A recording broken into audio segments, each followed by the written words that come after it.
Hello, chat. How are you guys doing tonight? Funny to meet you here. It's already Tuesday. Isn't that kind of weird? Not very funny, but it's kind of weird. Lois is saying Clydecoin told me Clydecoin's going to the moon because Sean told me to go all in. That's exactly right. That's exactly what I told you guys. Mortgage your life and put it in Clydecoin. That's exactly what I said.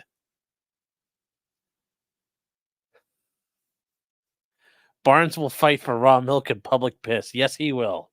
Yes, he will. The time is messed up. It is? What? No, it says 9:30 p.m.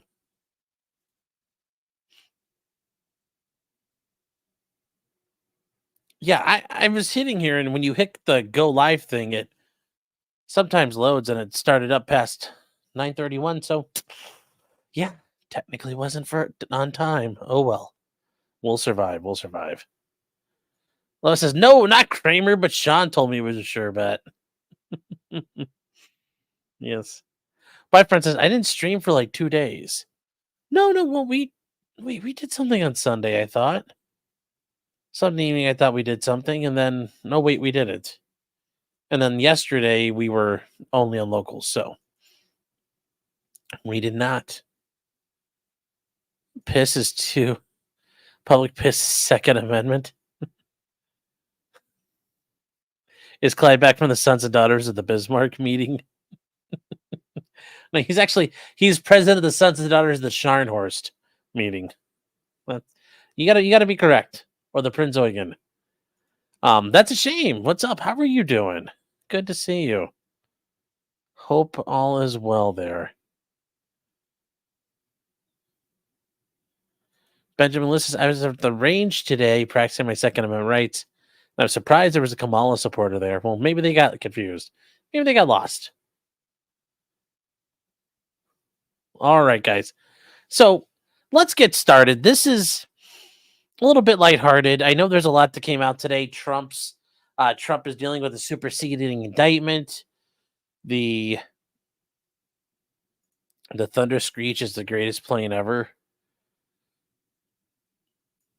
I mean, do you mean the Thunder Chief? Because there's a Thunder Streak. I mean, are you like, oh, that's that fucking thing with the propeller on it? Oh, no, that is a garbage fucking airplane. That is a garbage airplane. No, we're not. No. Yet. 9.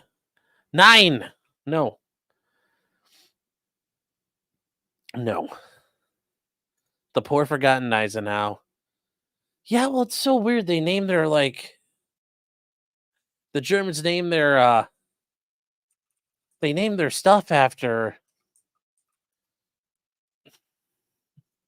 They name their big capital ships after their namesakes are generals.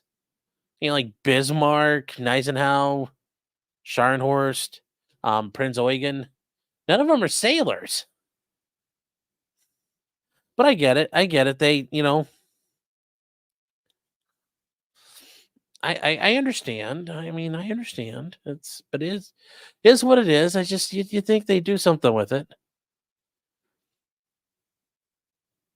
Chaos is great. He confused them. Rick says, "No, get out." Well, Rick, thank you for the super chat, but no, you're not. I need that Count Dankula thing here. No. That's what I need right there. I need that to add in. No. Or I need Hayden going, "Nar!" Eisenhower, Roosevelt, I understand, but we also have done like John Paul Jones, and then you can argue the Stennis doesn't make sense because he was Secretary of the Navy. But like there's the USS John F. Kennedy, there's the Gerald Ford, the Harry Truman. Harry Truman was a cavalry. Well, he wasn't a cavalry, but he was a captain in the army. Reagan was not in the military technically. So, but George Bush was a naval aviator. Yes, he was. I think Gerald Ford. Hold on. Gerald Ford in World War II. What was he? All right, let me see here.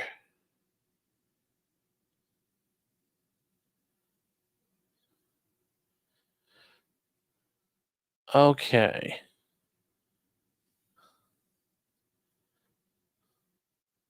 Oh, wow, I didn't know this, but Ford was a model. Gerald Ford was a model.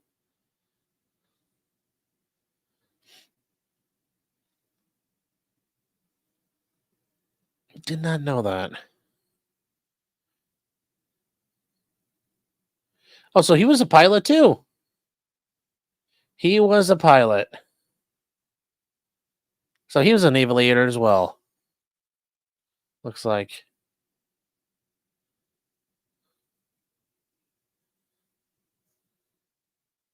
Oh, so he didn't fly though, looks like.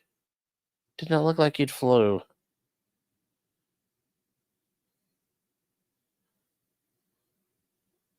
Oh no, he did become a pilot. Okay, he did become a pilot, but not till the end. Not till the end. So interesting. Learned something today. Here, I'm showing you guys read along with us. Here's Gerald Ford back in 1933. I see. He could be a model. I could see that. He's got the blue steel look going. Yeah, I didn't realize he had actually became an attorney and had opened up his practice like 5 months before Pearl Harbor happened. Interesting. But yeah, and then he joined. He joined the Navy, and then at the end he became a pilot. Okay. Cool stuff. Dale says he was a handsome man. Well, not when he got older. Gene says, "Did I get your email about the pilot trial?" Yeah, hold on. Are you talking about the pilot who cut the? Hold on. Let me see, Gene. Yes, that is something. Yes, that will be good for this week. That's on my schedule of stuff.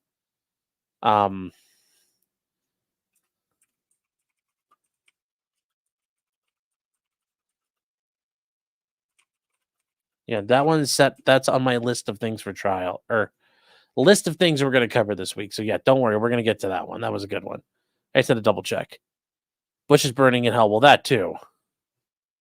McCain wasn't good at many things. John McCain was really good at shooting rockets off on his aircraft carrier.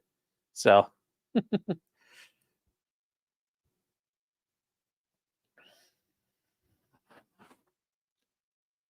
did I steal the cheese? No. Otto says pilot. No, naval aviator. There's a big fucking difference. Big fucking difference. My grandpa told me that at one point. He's like, "We are not goddamn pilots. We are naval aviators." And I'm like, "Understood.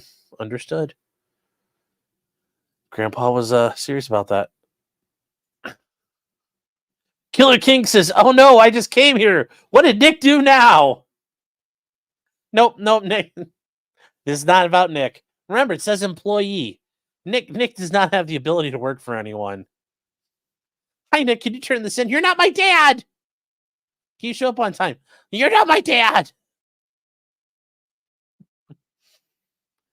Oh.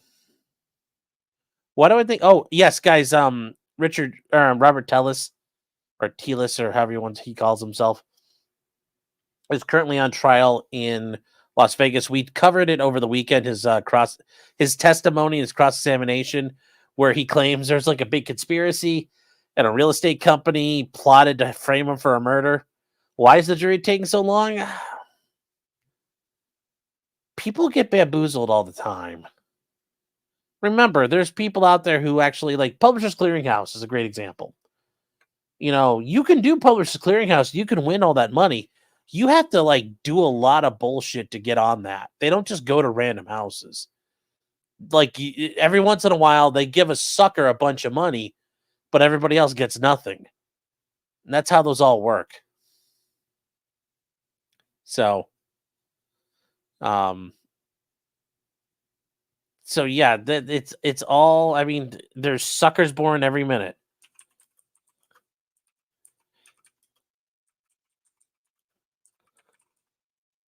That's really all it could be. I mean, or maybe somebody truly believes it. Hmm.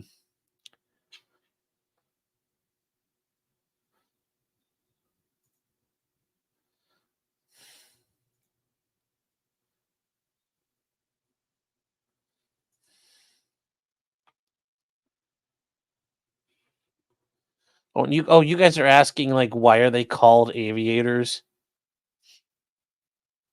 So this goes back. Oh, Maddie, hold on here. Yes, juries suck balls. That's a great reason, J Rock. Yes. Well, Maddie B, there's actually a reason. There's multiple reasons.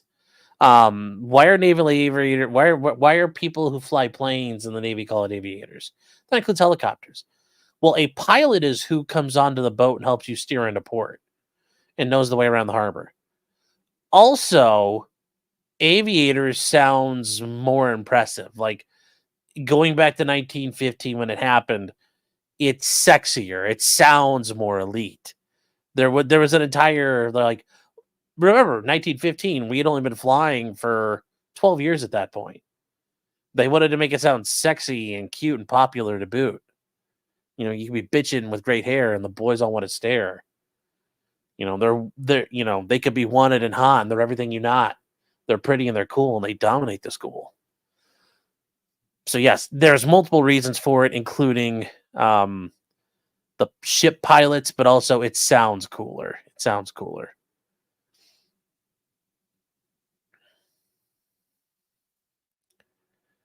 Nick is getting a job.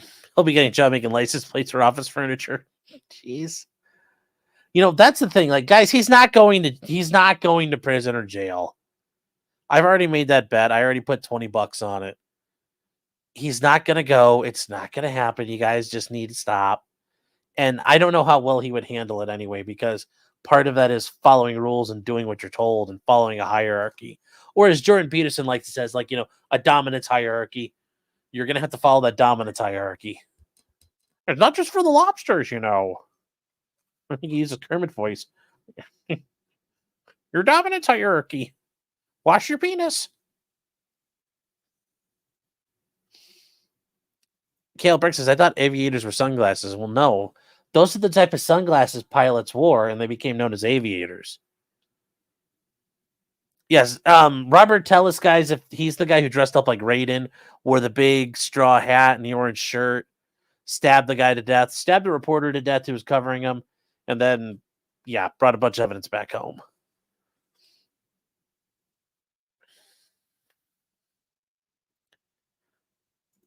People say Ed McMahon wasn't part of the Publishers Clearinghouse. He might not have been.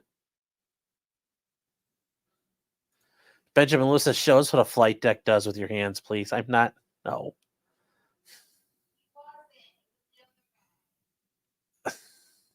Hold on.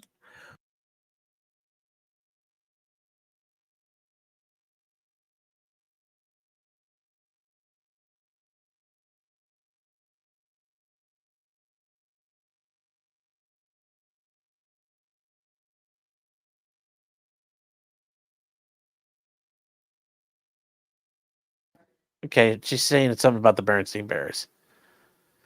So I don't know. Is it ironic one of the first women pilot crashed? I don't know. If I stay here, will I turn gay? You're gonna have to find out. Dude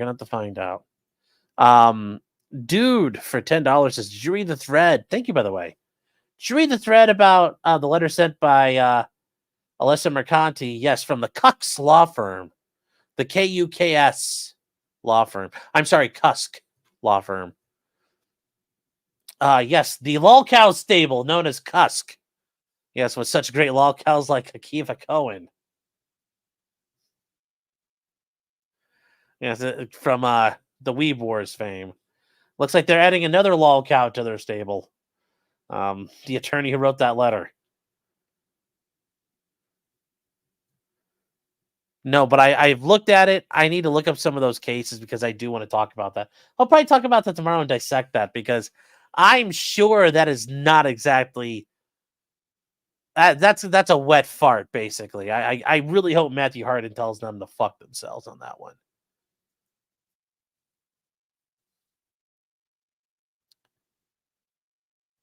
He was on the TV commercials. I don't. What are you guys talking about here? The Mandela effect. What? You guys are all right, guys. It's time. Do you think he said fatality when he finished? I don't know. I don't know. All right. Anyway, guys, it is time to get into this. This is actually a very funny thing here. Not really. Well, it's kind of funny. It's when I. This is about employment law, and it may sound very boring to you, but I had a one of my professors in law school, Professor Slater, very funny guy, very very funny guy. In fact, it was hilarious because he would use The Simpsons. He was a big Simpsons fan. He loved The Simpsons. Went to college in the '90s and loved the Simpsons. So like every final and every class he had for him was like Simpsons based, which is really neat. And for example, like I took him for labor law, and I didn't really know anything about the class. It was offered at night, so I took it. I loved it, and he was great at teaching it. He was great at explaining things. It's one of the classes where I got the highest grade out of everybody in the class. And believe it or not, that's an award you can get in law school. Like they publish it every semester who got the highest grade in every class. But I loved it. And then I took employment law. And he said it best. And I think it's true. Employment law is really neat because everything happens on the job. People die, they have sex, they fight, they'll murder each other. Everything and anything pretty much happens on the job. You just if you give it, it really does. Everything pretty much happens on the job. So there are a lot of things you can do. He gave me donuts and comic books. I'm seriously, I never understand the appeal of comic books. They always just seem kind of gay to me. I mean, I appreciate that there art and all that, but I'm just like boring.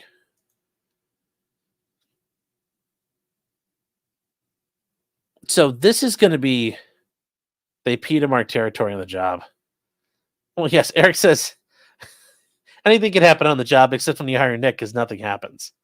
Well, he might start snorting coke on the job, which that's a thing too. Drug-free company policies. I own a hover round. No, your mom doesn't hover, although she is round. I mean, you're giving your mom way too much credit on her abilities. All right, so guys, this is a lawsuit that was filed. I think this is.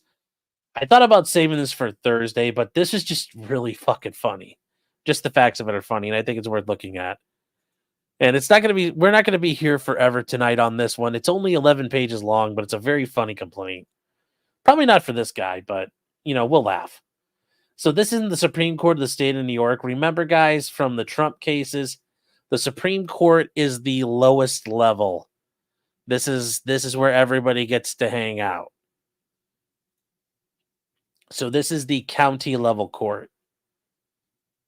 So County of New York means Manhattan County. So remember, in New York, all the boroughs, Brooklyn, Queens, the Bronx, Yonkers, Manhattan, and then Staten Island, they're all their own counties.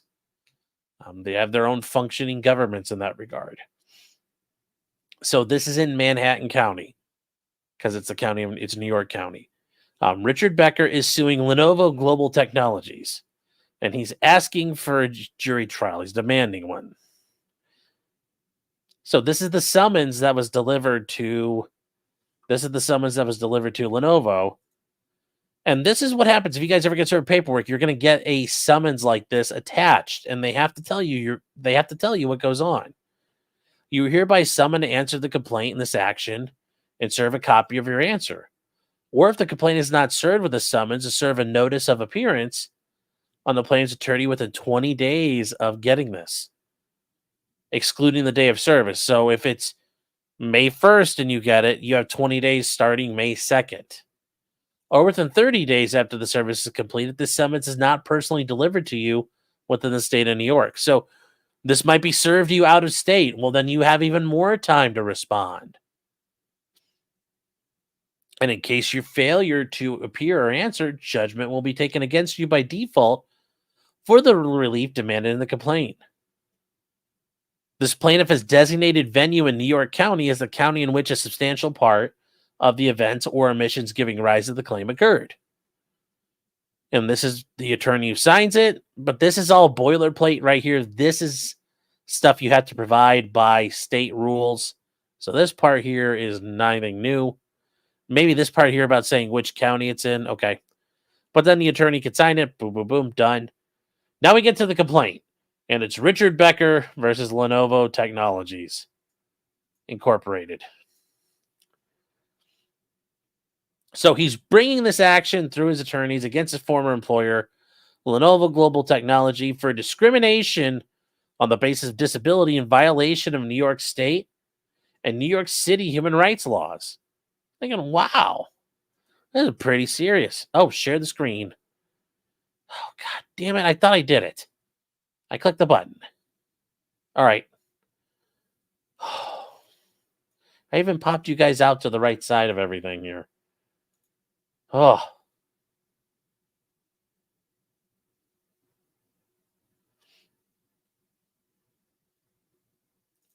Did I watch the Kino Casino plus DSP Josh Moon Mega Kino episode last night? No, I did not. Guys, like, watching games isn't exactly fun, so no, sorry. I bet it was a fun time, though. So, yeah, that's the thing. I clicked on the share screen thing. Now you guys have it.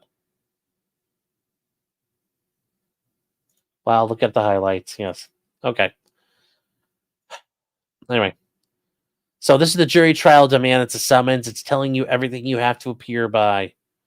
And this is a lot of this is boilerplate, the timelines, the time windows of responding to things. And the attorney signs it, it gets sent out, and Lenovo gets served. I play RuneScape. Well, there are runes, just not those runes.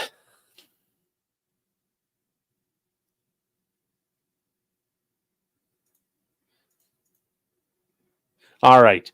So the preliminary statement.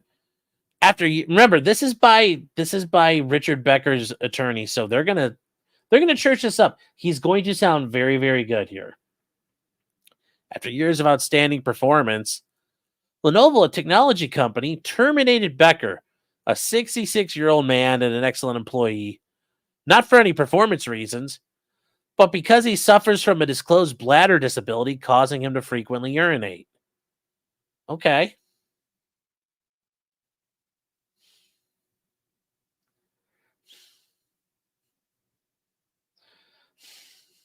Well, we're going to get to these. Guys, I'm saving comments for later.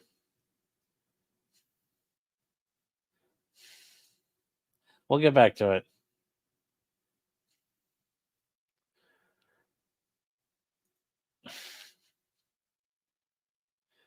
Corey Renfro says, sounds like it's a performance issue to me. Yeah, well. All right. So one evening in February 2024, after a long work dinner and a half-mile walk back to his hotel in Manhattan, an overwhelmed Becker was forced to discreetly urinate on the ground because he could not make it to a restroom on time. A coworker noticed Becker urinating and, out of apparent spite and malice, promptly reported him to HR, even though Becker's conduct caused no harm to anyone whatsoever. Why didn't he, like, you're in downtown Manhattan, like, why wouldn't you go find somewhere to go? Like, run into a place. Like, I gotta pee, I'm having a medical emergency. Or it's Manhattan, there's alleyways everywhere.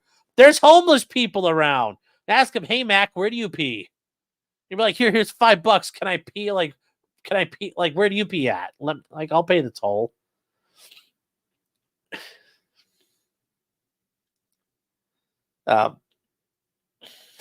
Anyway, they say no sympathy, let alone with the compliance with the law, would be forthcoming from Lenovo. Instead, within days, he was terminated by his employer following a sham HR investigation in which he was not even interviewed. Well, that could be an issue. Lenovo knew about Becker's disability prior to terminating him, knew the incident was caused by his disability, and yet chose to terminate him, driven by prejudice regarding his disability. I'm thinking it's more of they were embarrassed one of their guys is taking a fucking leak in a bathroom or in a hotel room lobby. That's probably why you got fired. But let's see what they make an argument for it. So the brazen actions, these are just brazen actions, chat, just brazenly firing people for pissing on the floor. Violate disability discrimination laws contained in the New York State Human Rights Law, New York Executive Law, and the New York City Human Rights Law. New York City has its own set of laws, guys, and they have their own human rights set up. New York City Administrative Code, and have caused substantial damage to Becker's career, reputation, and future earnings. He's 66. How much more was he going to make at that point? I mean, really, I don't know. How much more was he really going to be making at this point? It's not like he's going to be... Oh. Where did it say he pissed in the lobby, Sean? Answer the question. Oh. Nathan C says, Manhattan doesn't have public restrooms. Have you been? Yes, I've been there, but I'm sure if you walked in there and said, guys, I'm having a medical emergency, like, you don't have to say I have to pee, but like, you can say, like, hey, I have a colostomy bag or something. Make sure, like I got to get somewhere. Okay. Or like, don't do it around the guys you're working with. Like, why don't you guys, like, hey, I got to, like, I'm sorry, I have to go to the bathroom. I'll be back. Fine. Here, I'll buy a freaking dollar menu item. I got to piss. Do something like they'll walk in the whole way back. At some point, you're like, well, I gotta go. I mean, that, like, if you know you've got this problem, I wouldn't like try to photo finish it. That would be an issue.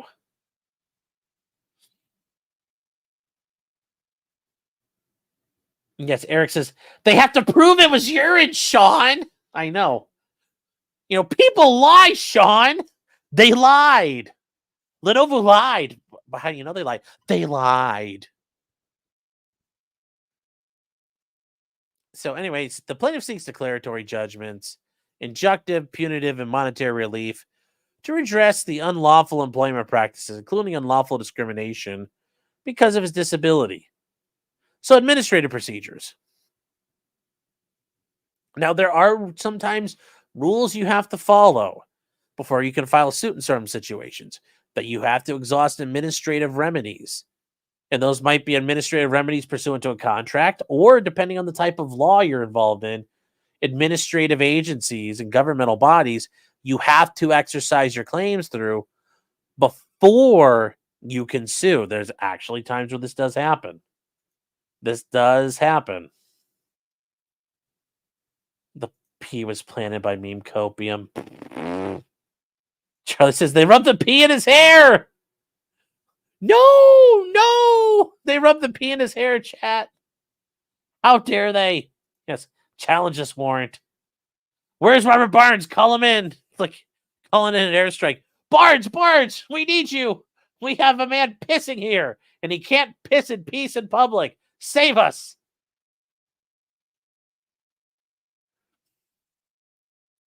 So, following commencement of his action, a copy of this complaint was served on the New York City Commission on Human Rights and the Office of the Corporation Counsel of the City of New York, thereby satisfying notice requirements under the New York Administrative Code. So you have there. So see, there are times you have to file additional things. Normally, you serve a copy on the defendant, and you're good to go. They had to go serve additional people. Any other prerequisites to filing the suit have been met. Okay. The plaintiff is an individual residing and domiciled in Nassau County, New York. That's on Long Island, chat.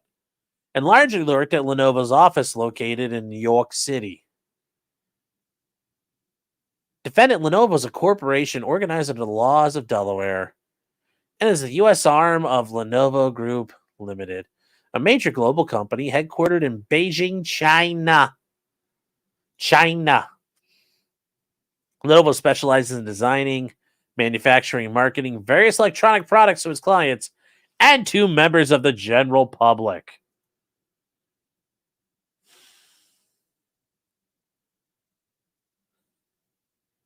Venue is proper in this court because Lenovo does business in New York County. Plaintiff was employed by Lenovo in New York County, and a substantial part of the events or omissions giving rise occurred in New York County. So, yes, this is a very easy issue, guys, when it comes to venue. And I'll use Nick's case as a great example. How do you establish venue? Monty could have done it where he lived. I know there's the issue of did he live in Illinois or Colorado? Well, wherever he's living, he could have done it there because that's where he's suffering the damage. You can also do it where the defendant lives. That's that's not always one you can do, but sometimes it's, for example, in copyright law, wherever the infringement takes place, you have to file there. Well, generally it's where the infringer lives because they're doing it where they live. So you're generally filing it where they live, but that's one of the few times where that's mandated.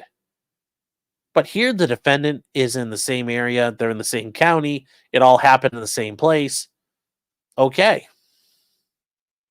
Now, I'm a little curious. They got hotels. So are they doing like the no-tell hotel weekend? Yeah.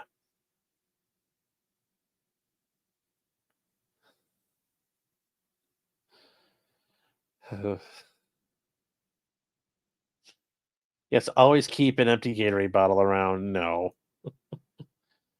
Oh, and since you guys are being little whiners about it here. Trans women are men. I'm telling you right now, the legal system is for faggots. Well, it is. It is, chat. The legal system is for faggots. Yeah, so what does that say about me? I guess that says a lot. But I'm willing to accept it.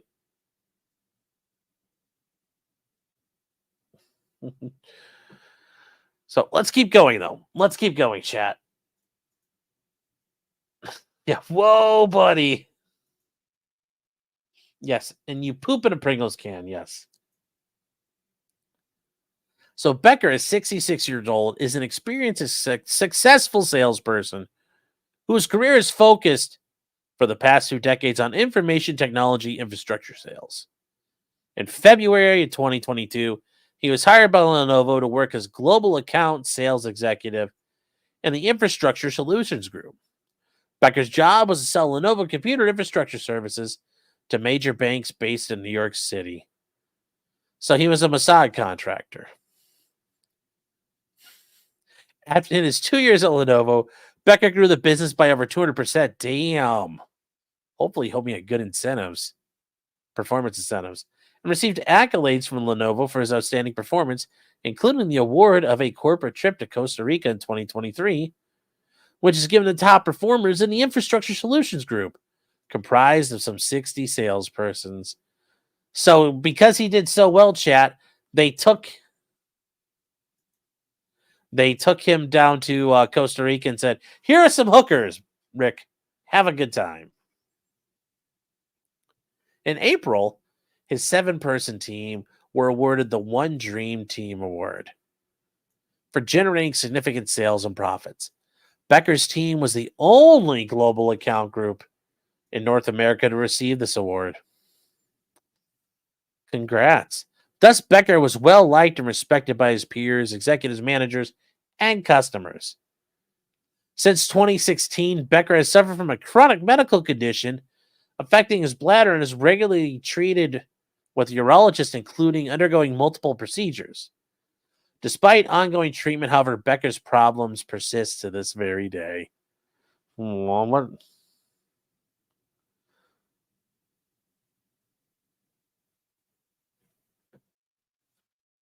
Becker's condition, which had no impact on his performance, if he peed on the machines, that'd have been bad, was known to Lenovo. In fact, prior to his termination, Becker had told his manager and others including Anna Flores Simonson, Maddie Bergier, Christine Greer, Thomas Hager, and Marge Samaka, that he suffered from a urinary medical condition. What exactly does urinary medical condition mean? Like, I pissed battery acid. JRX says, how is this the company's fault? I don't know. Bro just can't stop sounding. Oof. Oof. Oof. No, no, no. No. Oh. Base Shaman says, I like to nominate trans women are men as our chat's legal expert. Yes. And Jeff over at Legal Vices says he picked up that UTI in Costa Rica. Yes. Yes. James Olin says, is this a real thing? Yes, you can have pee problems. When you gotta go, man. Becker's entire sales team at Lenovo also knew he suffered from a bladder condition. So much so, they poked at fun at him for how frequently he needed to use the bathroom. Sounds like they did it like in a lighthearted way. Becker had also discussed with the sales team a urologic procedure he was scheduled to undergo in late December 2023. Yes, like that's... Oh my gosh, like... What's he going to talk to his team about? Listen up, team. Before you make your sales today, I want you to understand. The doctor here. Here's what the doctor's going to do. My doctor, he's going to take a glass rod and he's going to shove it up my urethra and then break it off. Like, how does discussing what they're going to do to your urinary tract, like, at what point is that work appropriate? Like, yeah. So, Johnson, I heard your kids did really well this weekend at soccer. Speaking of that, the doctor's going to start cutting up my urinary tract to stimulate my prostate. How fun is that? Let me tell you.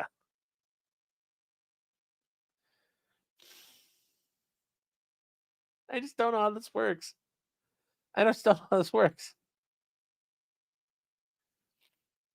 So this was rescheduled to March 2024, but not for any medical reason. It's all a conspiracy, chat. Whoever rescheduled this, that's why he got fired.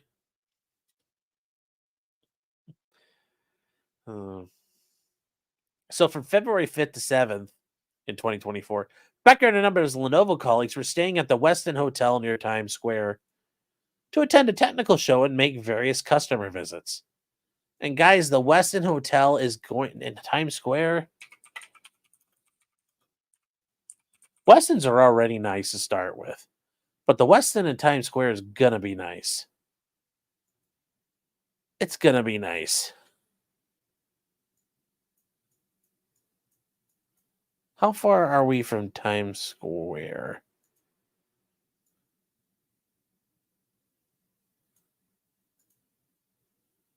I mean, I don't know. It's not that close. I mean, it's there. It's a big, tall building. So this is the hotel, not the no-tell motel, but this ain't no Holiday Inn. But they're near Times Square. And look, you can't see people getting murdered. So it's like the safest picture of New York City ever. Oh, okay. So that's where they are. That's where they're staying. That's where they're staying, chat. So on Monday, February 5th, Becker attended a dinner at a restaurant that was approximately 12 blocks from the hotel, along with 15 or so colleagues, plus 4 or 5 other attendees, meaning hookers.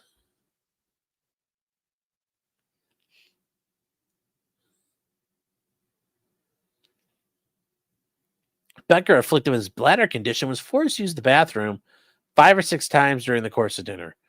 Hardly anyone from Lenovo was surprised by this behavior because most of Beck's colleagues knew he suffered from a urological condition causing frequent urination. Recognizing the Westin was some distance away, Becker made sure to use the restroom just before leaving the restaurant. Nevertheless, while walking the 12 blocks back, Becker was overcome with the need to urinate.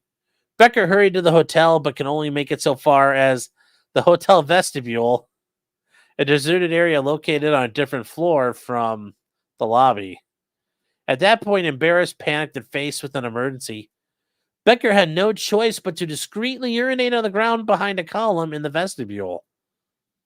I mean, really, if it came to that, why wouldn't you just pee your pants? Why wouldn't you just pee your pants? There's nobody around. You start peeing your pants and run on the elevator, pee your pants. Like, if that's going to happen, that would be far more dignified than dropping trowel and whipping out your tallywhacker and, fucking hosing down the ground. I'm just saying. Yeah, we Becca got. Alex Hill says it's probably normal to piss on the street than a bathroom in New York. Yeah. Scott Wade said there wasn't a bathroom in the lobby. I don't know. It sounds like I don't know. Blade 2.0 says he's probably wearing khakis. Well, still, you pee as you're like, he said nobody's around and run upstairs. Dude has a UTI, but he said a years long UTI. Yeah, and see, Cyberchat's got the right idea. You just walk out there and go, hey guys, look, all the cool C-suite guys pee the pants. All the cool sales guys pee the pants. Why would you just pee your pants? The point is he tried to hide. Yes. I agree. It's like I've never heard of India. Yes.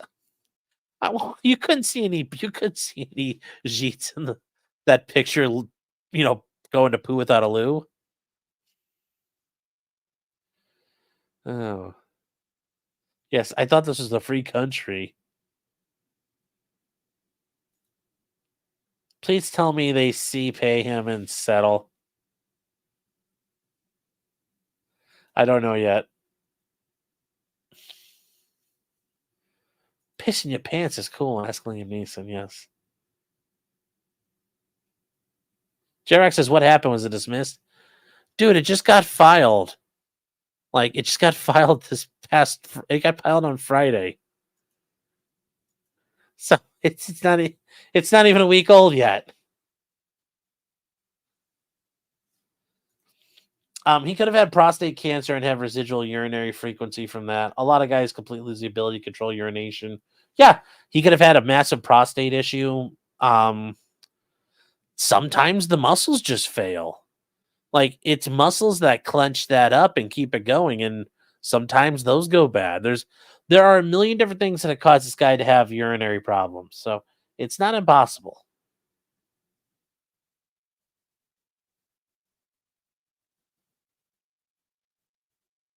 Oh, let's see here.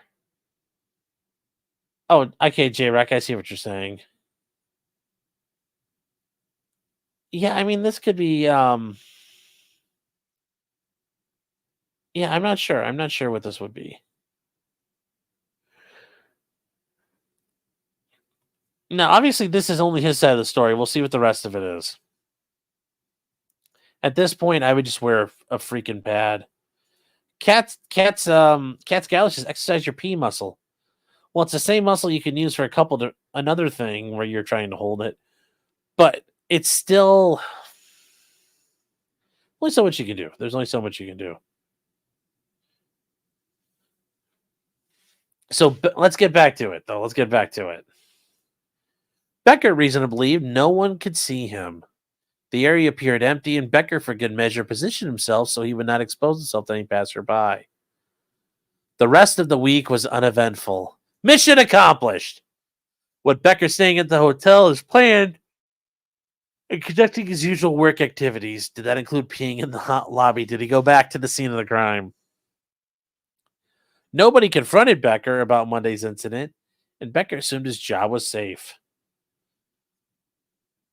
Kegel size to a better you. Yes, there are male kegels. And yes, been there, done that is correct. Yes, same muscles. Same muscles.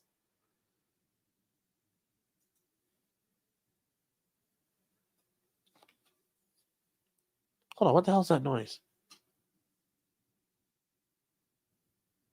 Oh, chat.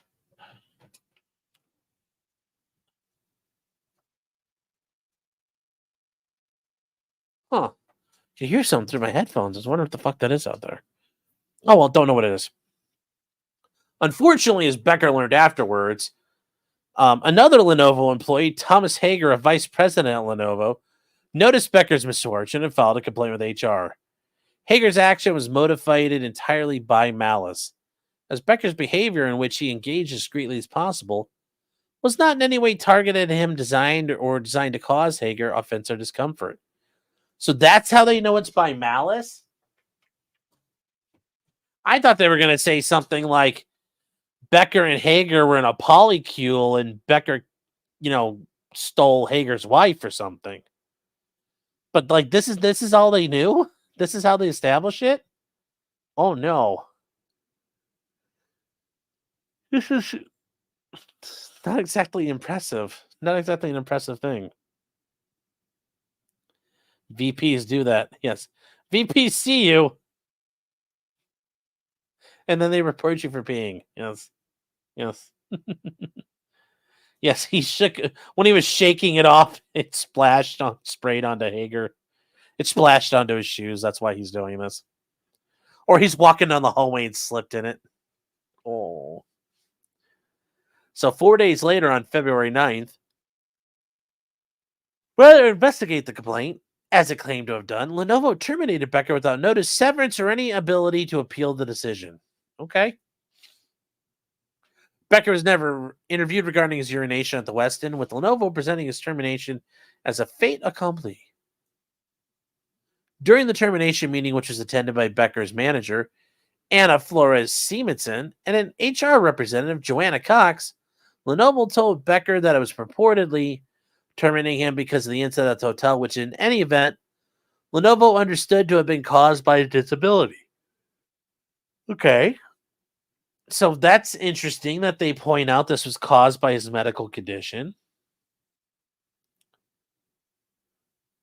I'm not sure that's the smartest move there, but they should have cleared that with corporate.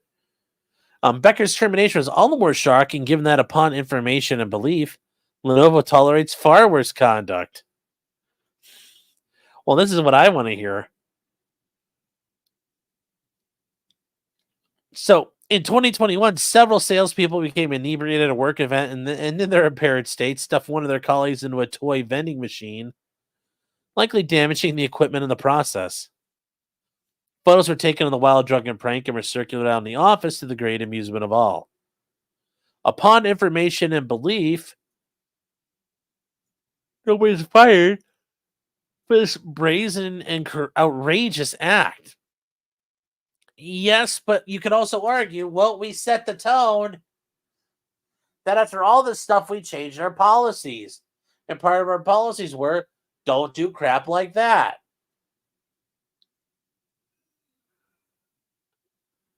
I mean, it's one thing if they did it like 2 days earlier. Okay, now you got something, or 90 days earlier. Okay. But like 3 whole years earlier, man, that's not. That doesn't really get you anywhere here. I don't think so. Yet Becker was fired for entirely involuntary action that he was witnessed at most by one employee. Salespeople are built different. Yeah. Yeah, you see this watch? You see this watch? It costs more than your car does. So, in short, with knowledge of Becker's bladder condition and disability under the law, Lenovo summarily terminated Becker because he suffers from that condition following an incident that had no impact on Baker's job performance or Lenovo's business. Well, I mean, if people know he peed, like that could be an issue.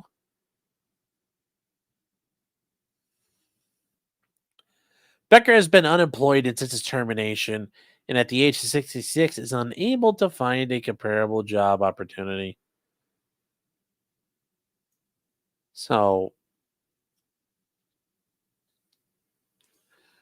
yeah, he's a comparable job opportunity. Well, I mean, there are jobs out there, Rick, but just not the ones you want. So the first cause of action is a violation of New York State human rights law. Now you're thinking, wait, my state doesn't have it. Yes, because New York is everybody there is a psychopath. He really is a psychopath out there.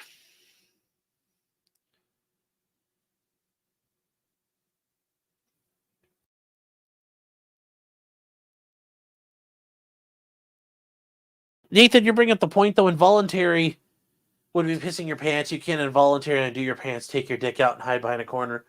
Yeah, but if you're going, like, if it's happening, it's happening. It's kind of one of those deals. Like, if you were in a situation where no matter what,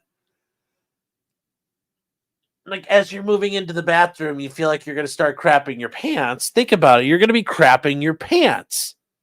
So that it's like involuntarily, I may as well start like taking my pants down. Hopefully, I can crap in the toilet. So, I mean, that makes sense. It was a photo finish situation. It was a photo finish situation, and he lost. He knew he was going to lose. Porcelain Thunder says this could go federal with the ADA. There's interestingly enough, they didn't decide to go to federal court,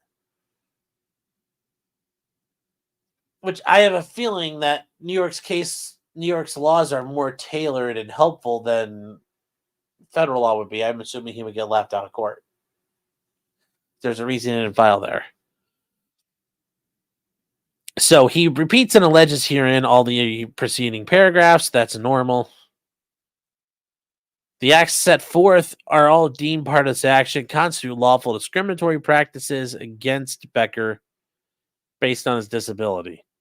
Becker, a person who suffers from a chronic medical condition affecting his bladder, is a member of a protected class. The acts of which Becker complains of here in support of his claims for discrimination, not defamation. Not defamation, chat, discrimination. That took place as a result of his membership in the protected class, and all took place while he was an employee of Lenovo in the course of employment with Lenovo. The acts and conduct complained of herein that support Becker's claims for discrimination were used as the basis for decisions affecting and or negatively and or desperately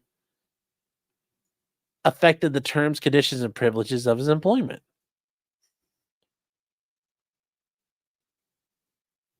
As a,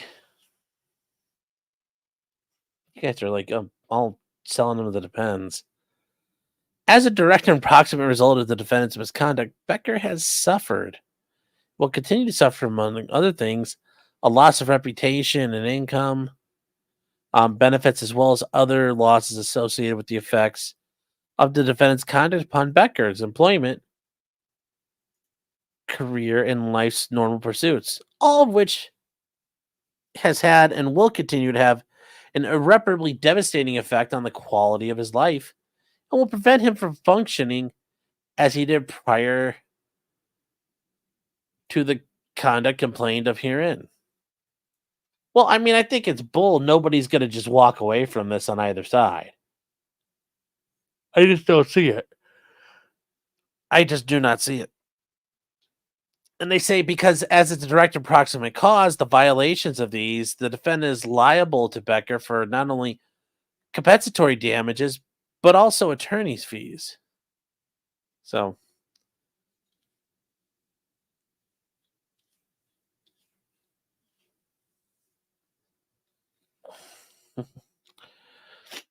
in addition, the defendant's misconduct so degraded Becker physically, mentally, and emotionally that as a direct and proximate result of the violation by defendant of his civil human rights, Becker has suffered and will continue to suffer, among other things, physical, mental, and emotional injuries. Yeah. So, the second cause of it, excuse me, Becker seeks that a judgment against the defendant in amount to be determined at trial for compensatory damages for damages in amount to be determined for trial. Guys are talking about catheters. No. For emotional distress together with cost disbursements and attorney's fees. No. Guys, jeez. No, we're not supporting that. All right here. So we are Moving on to the second cause of action, discrimination violation of New York City human rights laws. I'm not going to say case law from the city of New York, which is going to be a lot different. So he's repeating all the preceding paragraphs, totally normal, saves time.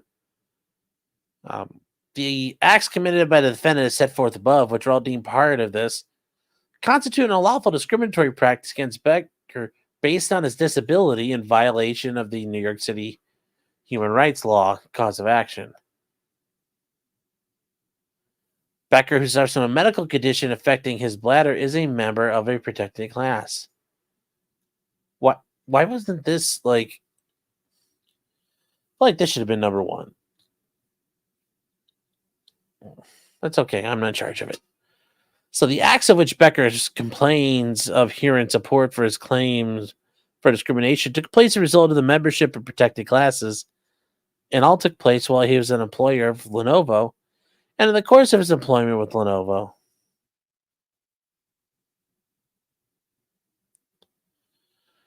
The acts and conduct complained of herein that support Becker's claims for discrimination is the basis for affecting and or negatively and or disparately affected the terms, conditions, and privileges of his employment.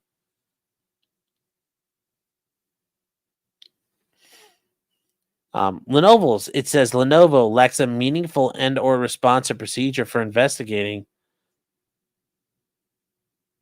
complaints of discriminatory practices.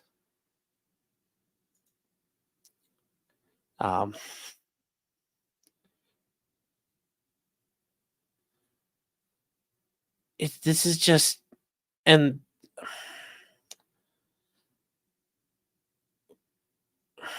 I don't know what's their what should they have as a meaningful procedure though? I mean, you have to show me. It just doesn't work.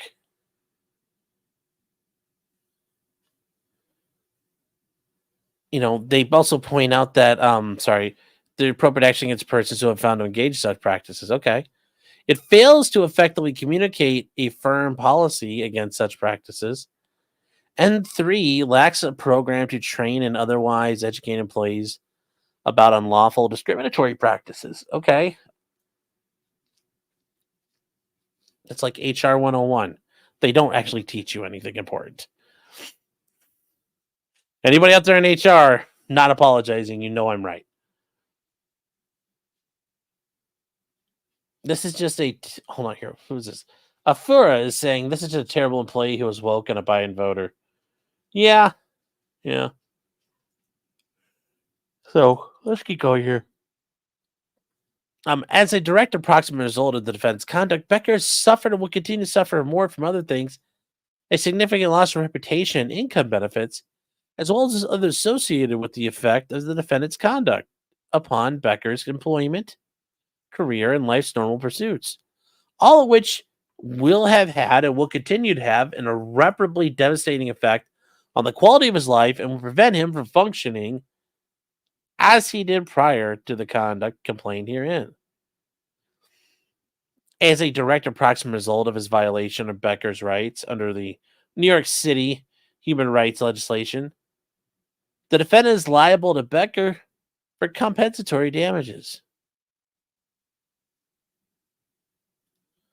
The defendant acted intentionally with malice or reckless indifference to Becker's rights, or he just saw a guy whipping his dick out and taking a pee in the lobby, and he's like, "Fuck him," he's fired. I don't. I mean, okay. Ryan says, "Why did the employee have to pee?" He had a medical issue where he couldn't, you have to pee every couple of minutes, so he had to go.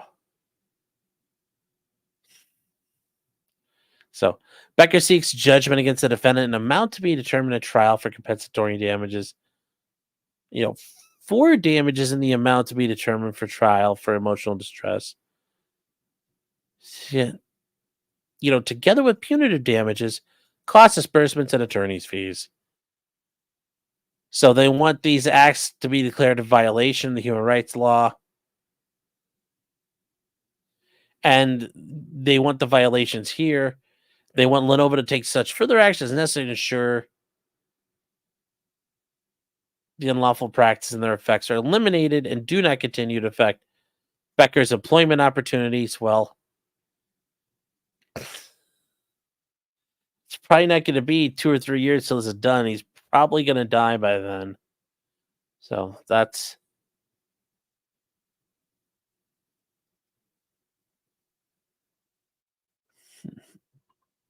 so they want to award Becker all compensatory damages, including without limitation wages, bonuses, equity, interest, benefits, wage supplements. He wouldn't be involved in all this stuff because it sounds like he was important, but I don't think he was like C-suite. So I don't think it helps him there, but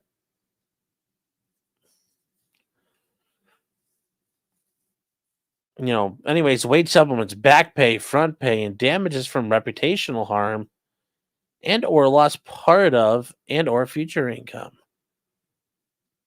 in an amount to be determined at trial, but believed to be in excess of $1.5 million.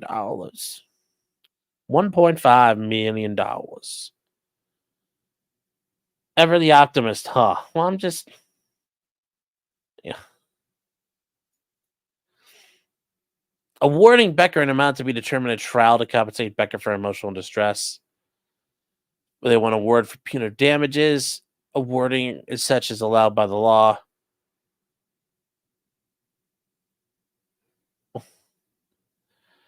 Um. Anyways, they want to award Becker reasonable attorney's fees, costs, and disbursements. And they ask the court for any other orders which they can do are necessary and proper. So I don't know what this is going to turn into here.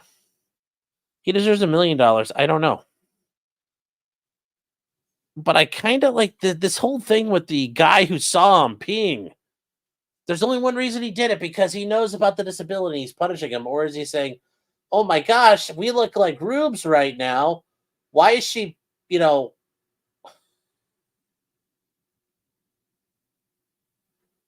it's just, yeah, whatever.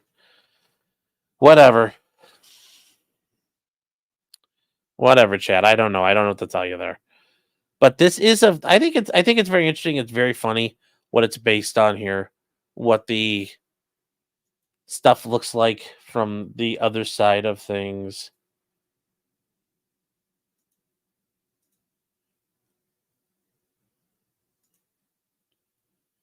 Say, Raven, I'm sure there is a subreddit for bladder sufferers. They need to know.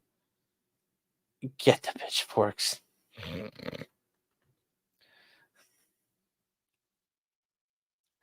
Like, what would they call it? Like, what would they call it for the people with bladder problems? Like, I just don't know how that would work. I just don't know how that would work. Yeah. Suffer becomes suffer.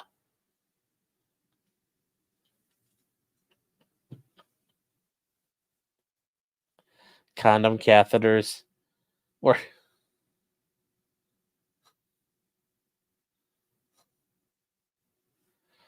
oh my gosh. Oh my gosh.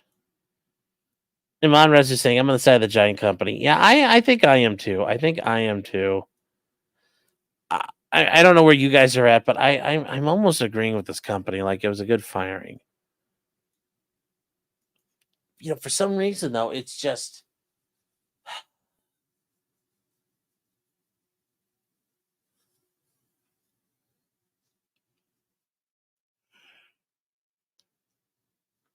so I just don't know. I don't know. He's gonna win. I don't know about that. I don't know. The urinary incontinence, I can see it working. But I mean, you're gonna have to explain to a jury line by line how bad you can't pee anymore, and how it makes you feel. Like, you try to go outside with your owner, but you can't because you always got to pee. It's like, well, yes, that makes me a yellow-bellied communist back in the Chinese. Maddie says, I shot that Ashley was not guilty too. Yeah, you know what? Yes, I did. So did a lot of people. Oh. Base Shaman for $5 asking a great question. Since Rekieta is essentially lost to Monograph, he didn't like. No, the case is far from over. That's the thing. Like they still have stuff to go. Like it's not over. Not over by a long shot.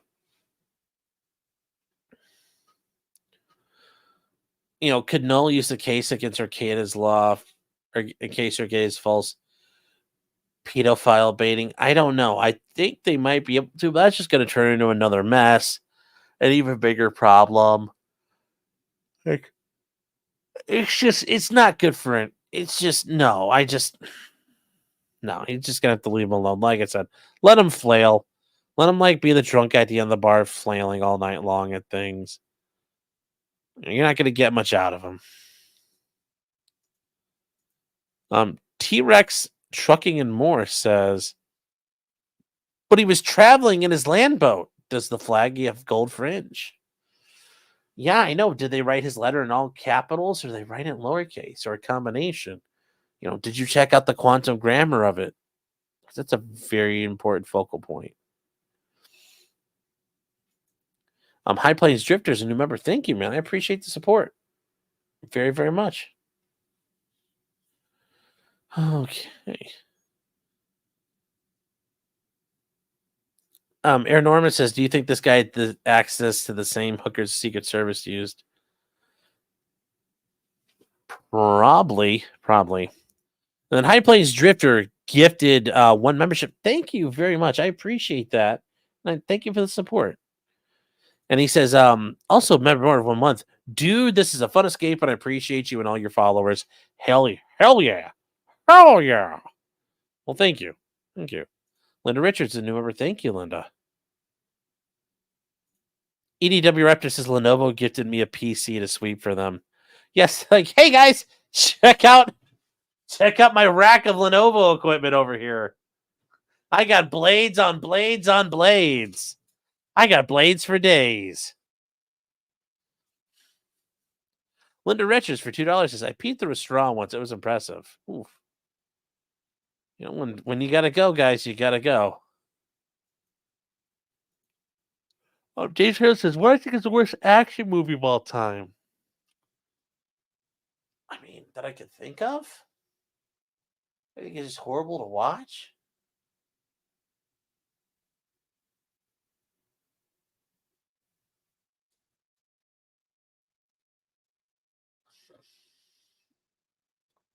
I have to think about it.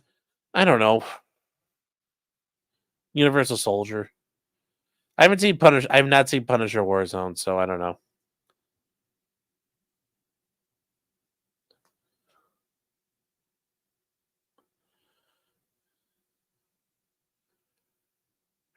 I think Seagal. Some of the Steven Seagal stuff is good, where he's like, you can take that to the bank, Senator. The blood bank. Yes. Hold on.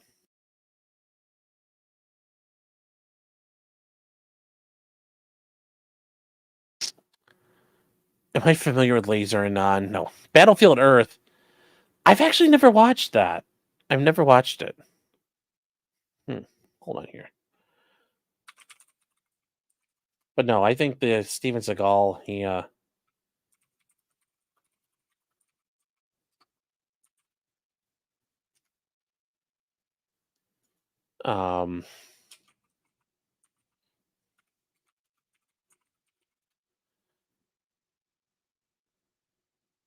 yeah, this is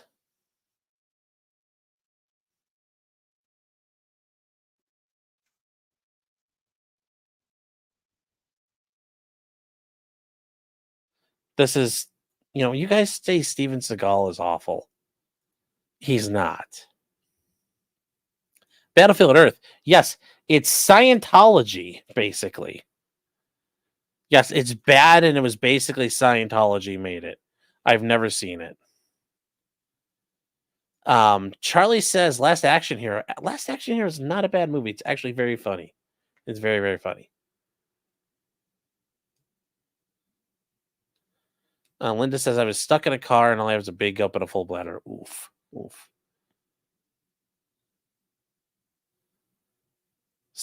When Steven Seagal ran over a dog with a tank. What? No, I've never.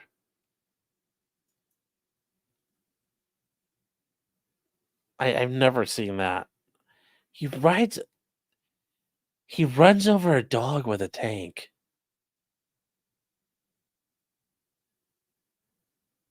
I don't know that one. I really don't know that one. Well, hold on. Anyways, this is the best. This is the best Steven Seagal line ever. Money now and a lot more when I get in that office. You can take that to the bank. I'm gonna take you to the bank, Senator Trent. To the blood bank.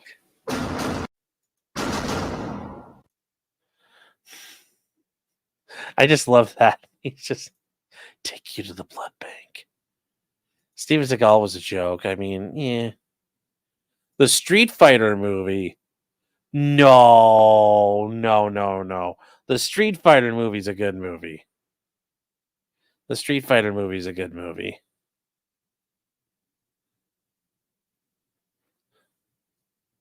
You're talking about Bifrons going to Jamaica. Yes, you guys. Well, nobody's asked for Klein. I'm surprised. You guys were alluring to him earlier. Corey saying is a 12-block walk.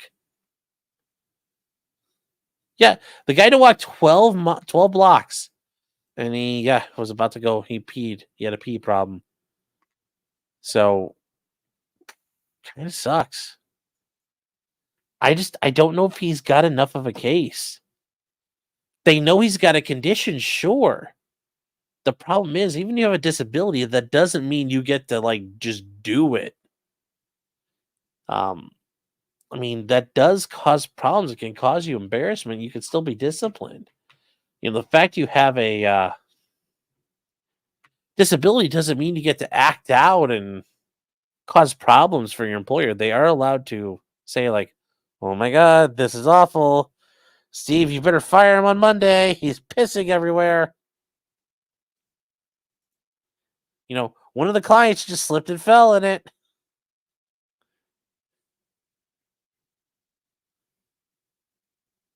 The dude lives on the beach. I wonder how the waves affect his pee urges. Yes, anyone saying it's only 12 blocks has never been to New York City. Yeah, I'm sure they had to stop a couple of times. And yeah, those blocks weren't fast. There are going to be people everywhere. It's February. I mean, the only thing that probably helped is they're probably moving along because it's kind of cold out. Was he caught peeing on the clock? Yes. Didn't Seagal expat to Russia? I think he said he was going to, but I don't think he actually lives there. But yeah, he was running around being a cringe lord. Then he hung out with Kadyrov down in Chechnya and shit. So yeah, no. I don't think he did. He's an idiot for that.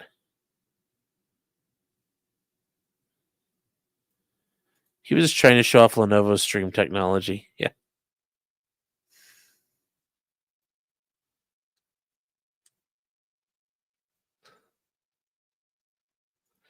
You ignored your request for Klein. No, I did not. I did not do that. I had a client not renew for a contract because I spent 4 of my 8 hours on site in the bathroom. I was experimenting with meds at the time. I was in a constant state of diarrhea. I mean, if you got the work done, I don't think it matters.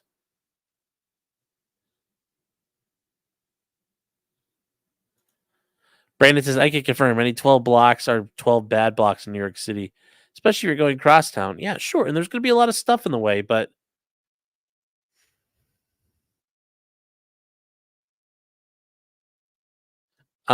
yes, I was aware he has dual citizenship. That's what I thought I heard, but I didn't think he gave it up. And anyways, hold on here. Clyde.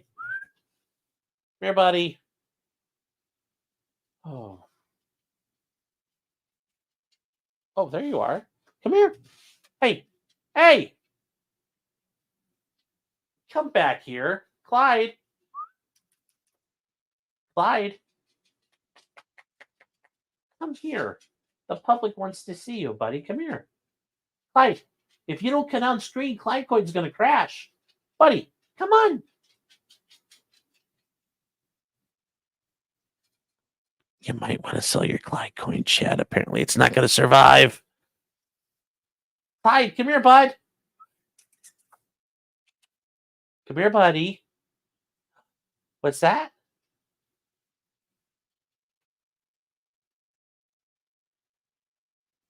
Okay, well. See, chat? Yes, Clyde is just A-logging me. Yes. Clyde just told all of us to go fuck ourselves. It's buy, buy, buy. It's like, no, that's more like sell, sell, sell. I'm losing my ass on Clyde Coin. I'm sure you are. Clyde Coin down 5,000%, yes. Clyde reported me to HR. Hey, you know what? That's the neat thing. I am managing partner of the law firm and equity partner of the law firm. So we'll see what they can do about that.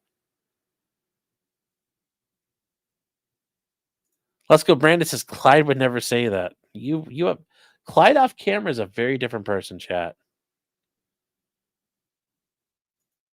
The worst Mark Wahlberg movie is The Big Hit. It's so bad. Is that the one where him and Denzel Washington are like bad guys? The Big Hit. Oh, that's old Mark Wahlberg.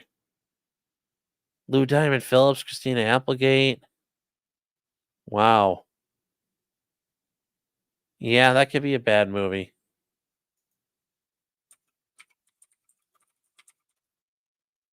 So,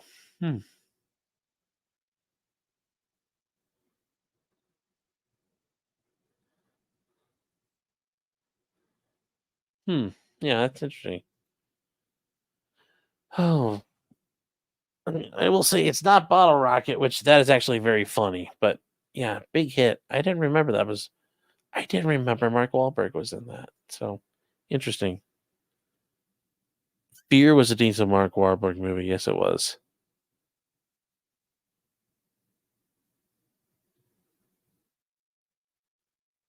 If Clyde peers inside, he's fired, just like this complaint.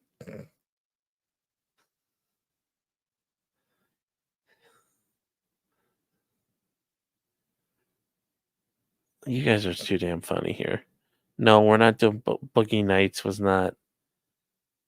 Oh, I thought somebody said Boogie Nights 2, and I'm like, when did they make 2? I just knew there was 1. Cedar Roses, whatever happened to Christina Applegate? She did a lot like ABC Family stuff, I thought, and like some Hallmark Channel things.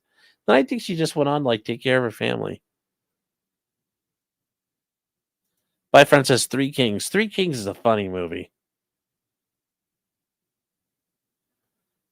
So 2.0 says Christina Applegate has multiple sclerosis. That's part of also the reason why she disappeared. She also had a concern about breast cancer, so she got like a double mastectomy. She had a bunch of stuff go on. Yeah, she has MS really bad.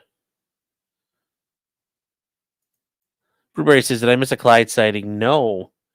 I didn't even get a Clyde sighting. He just poked his head around the corner and got within like 3 feet of me and was like, yeah, not today. Not today, fat man, and walked away. Let me try again. Clyde. Come here, bud. Come here, Clyde. Come here, Bubby. Come on. Come on. Come on, bud. Come on. Are you fucking serious? All right, well. Chad, I guess he's not coming. He doesn't smell the... He doesn't... You know, chat, I hate to be this guy, but you know what? Clyde can smell fear. He smells fear. Yes, he does. He smells the fear each one of you have that you aren't buying Clyde coin. So get out those credit cards, chat, and send me an email with that number on the front plus the date and those three Those 3 critical numbers on the back. And you too will show Clyde that you're not scared of Clyde coin and that you embrace it. That's how you can make Clyde want to show up. Right now, Clyde doesn't have time for non-believers. That's what's happening here. That's what's happening here.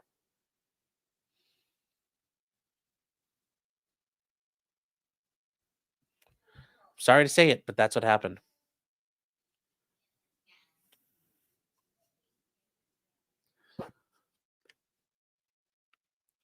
All right. Now, yes, I'm surprised they didn't go to federal court with this, but we will see. She's dying, yeah. Well, she's got MS, but I mean that doesn't mean she's like dying. You could survive for a while with it.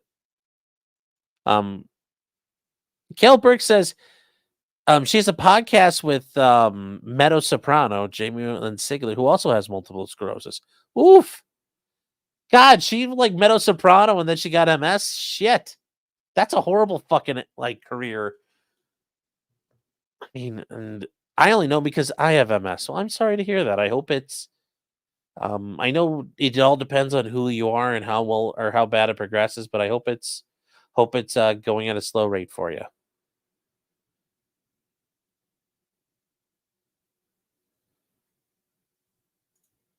JRX says, y'all won't believe me, but he's my client. It's a matter of public record if you look. JRX, who's your client? Clyde?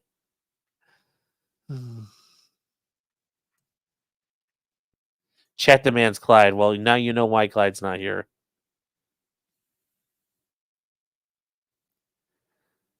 Jamie Foxx is still kicking, right? It sounds like he's back out now, but he doesn't seem the same. So who knows? Maybe it's a body double. I don't know at this point. Mafka says Clyde sends me photos now that I cashed out my 401k. Yes.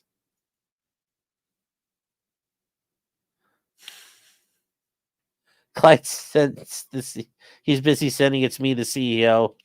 I need $500 in Apple gift cards. Emails. Oh no, Clyde. Don't do that, buddy. No. No. Barton Bella says, please explain the Julie Kelly thing. Is she a Dem? Rainbow says Clyde went to Kursk. Is he there to break up the invasion and turn him back? Yes. Okay. So explain the Julie Kelly thing. Is she a Dem? I don't think so. I mean, it's weird because she kind of got involved in the January 6th stuff, but it's like it's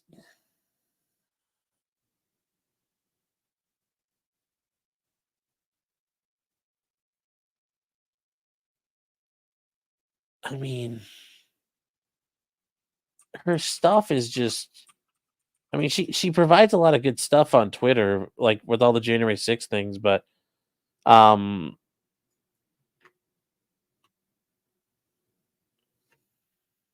she's been around for a while. She's part of Real Clear Investigations, so I don't know if she's, you know, I don't think she is a Dem, but I don't really know her whole story. So I'm sorry, Barton. I don't know the answer there.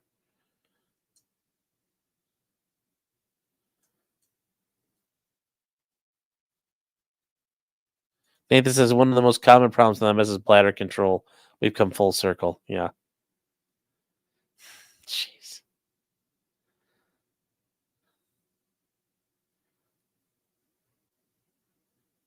So, but guys, yes, this is the interesting stuff with it. So it'll be. I'm curious to see how this is going to go. I'm curious to see if Lenovo is going to respond and say like, "Lol, no, we fired you because you embarrassed us for pissing in the hallway, not because you're disabled, but because your disability caused us massive embarrassment." So, for example, if somebody has a disability like Tourette's, but they run around, all they can do is just scream the N-word really loud. If you're doing that, they're like, sorry, we're not going to have you work here. You can't do that anymore. Adam Waithed says, when is the next trial you are covering? So next week, we have an interesting thing happening. And I'm gonna look to make sure there's nothing set specifically for it because it's Labor Day. And guys, remember Labor Day is this weekend, so enjoy the holiday. But starting next week, we are going to watch a misdemeanor trial, and I have a couple of backup trials in my pocket. I'm gonna have to go fishing around in my pocket for you. I'm not playing pocket pool, I promise. And we are going to watch the trial. It happened actually here, happened here in Cleveland. Actually, about down the road from me, about 10 minutes away in Euclid, Ohio. And it's a trial about a police officer who's accused of beating the shit out of a guy at a traffic stop. Now, it's interesting because it's a misdemeanor. He's only facing misdemeanor charges. But if he gets convicted of them, he's done. And I think, like I said, guys, I want to show you different stuff. And the problem is, all we ever see out there are like murders and, all kinds of, monster serial gorilla rape. That's all that's out there for us on, true crime. Like the Mario Batali trial when I covered it during the middle of Johnny Depp. Some stuff that doesn't involve murder. This guy, it doesn't involve murder. This is a cop who beat the shit out of people. His name's Michael Amiot. He's accused of assaulting a guy. And it's just, I want to show kind of the different side of things. That this is it's a very quick trial. Trials like this happen. These are the trials that happen in America every day. The 2-3 day trials. Are they low level offenses? It's not always murders that go to trial. All kinds of stuff goes to trial. I've got a couple things set for trial coming up that are going to be kind of fun if we get to do them. Like one of them is I'm going to trial over a case of a guy not using a First Amendment free speech zone. And we're challenging that. There's all kinds of stuff that's out there. It's not all just, murders, robberies, rapes, cheese pizza possession. It's not all that. There's just so much more out there. I think we like those trials. Yes. Cyberpunk says, was the victim a basketball American? Yes.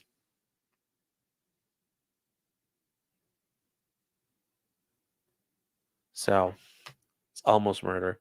Otto says, I get double pay on Labor Day. Well, I don't. Justice Smith, did someone say gorilla rape? I don't know. Yes. The Batali trial was a good trial. Yeah, we covered that in the middle of Johnny Depp. Katie says gorilla rape. It's like, I was just trying to say, serial rapists, they did something spectacular. I'm sure that's going to become a thing in Discord now, gorilla rape. And then Mopka saying, I've actually learned a ton from Nick's docs from you. Well, thank you. Thank you. And guys, we are not going to go over Nick's, the transcript came out. We're going to save that for Thursday. It's 14 pages long. There's nothing really there. I mean, the only thing I think worth talking about and just mentioning is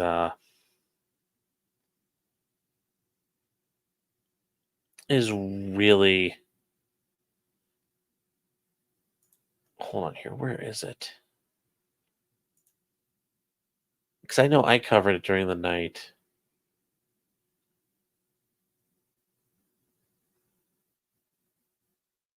No, where is... Hold on here. I gotta find this.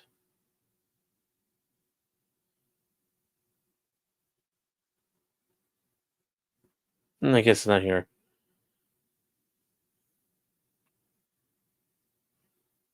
Hold on here. Guys, I need to ask, see if anyone's got the clip.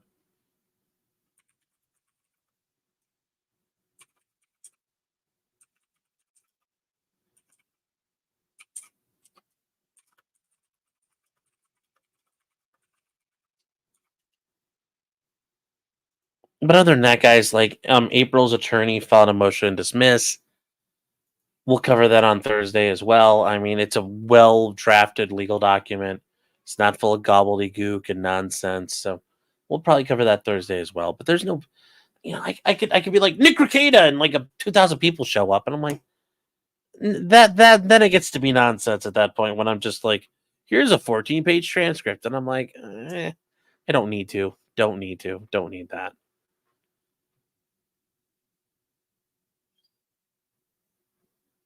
You see here. So yeah, that's going to be our case next week to look for. J-Rock says base. The free speech zones are oxymorons. Yeah, yes they are. Job well done said, who's streaming my trial? No one is, and I'll never tell where it's at.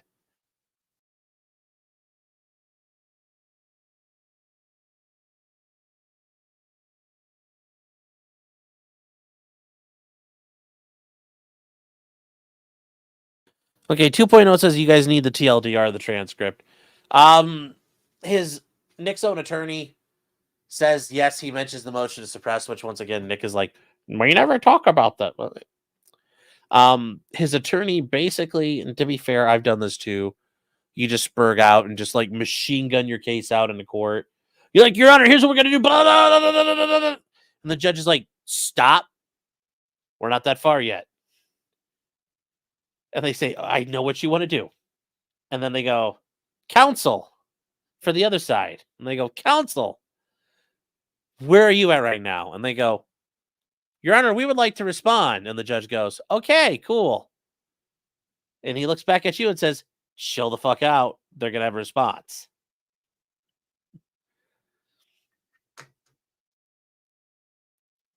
Vestibule rights. Yes, there are famous CEOs taking dumps on women. Yes. Yes. Vince is calling him up. Rick Becker, this is Vince McMahon here. I need you to join the WWE. You can be our IT guy. Just come with me. I'll shit on their hair and you can piss and clean it off. We'll be a great tag team. Join me.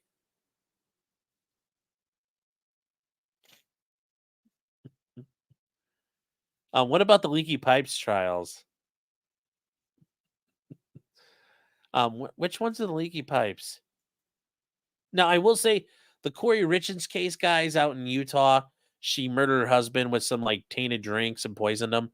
It sounds like people are getting copy struck. Even like Emily Baker got copy striked. I don't know why, so I think we're going to stay away from that for a minute.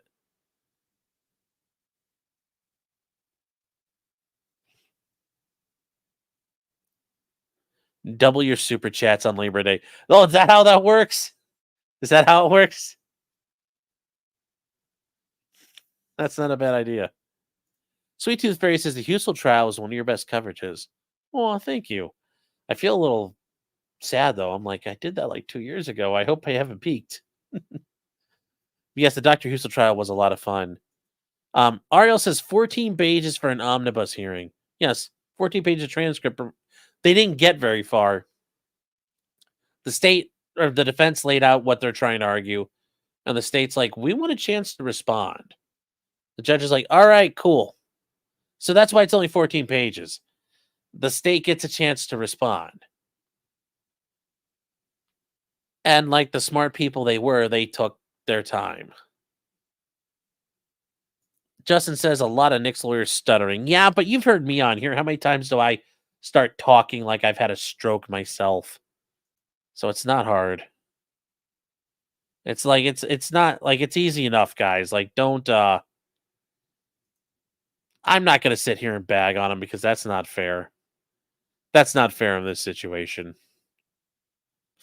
But I will just point out though, the best summary of what happened when Nick at his thing here. I think it can be summed up with this. This should work.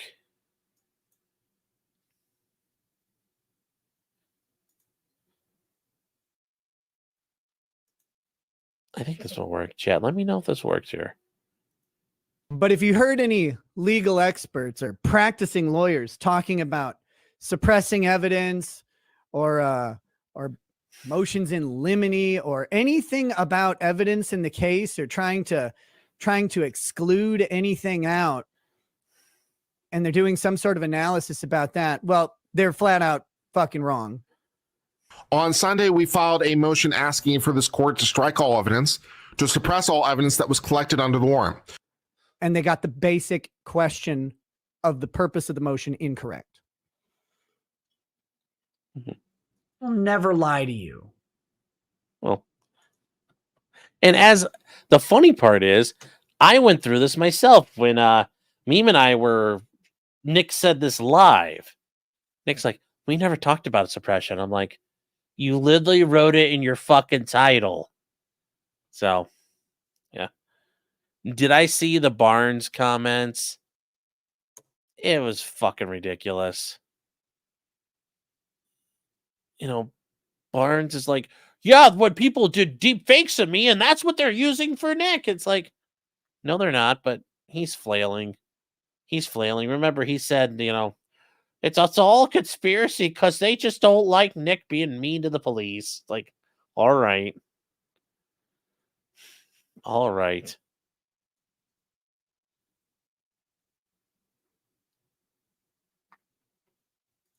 I thought you were going to play any Sounds Like a Fag 2 clip. No. Lesko says, how about a quick recap? You know what? I mean, hell, if you guys really want to look at it, we'll burn through it right now. And then we'll do it again Thursday night. You know what?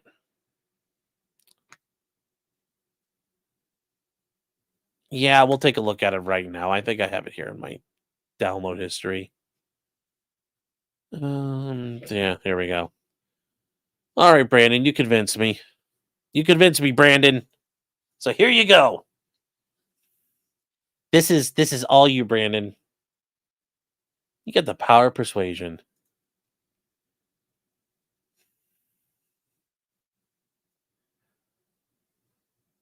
I'm done with Barnes after the election. I'd be done with Barnes now. He's not going to be able to do shit. He's not going to do anything. The only smart thing Barnes did was bail on all that crazy shit with the legal challenges. It's the only smart thing Barnes did. Invite the New Zealand meme guy on with you. Yes.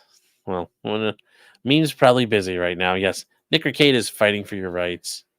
And Gary says, no! No! Yes, remember, guys, remember. But if you heard any legal experts or practicing lawyers talking about suppressing evidence or motions in limine or anything about evidence in the case or trying to exclude anything out, and they're doing some sort of analysis about that, well, they're flat out fucking wrong. Now, remember, the motion in limine part is very critical. We are going to get to that. We're going to get to that here. All right. Do we now? Hella says, guess what? What? Chicken butt? Hella.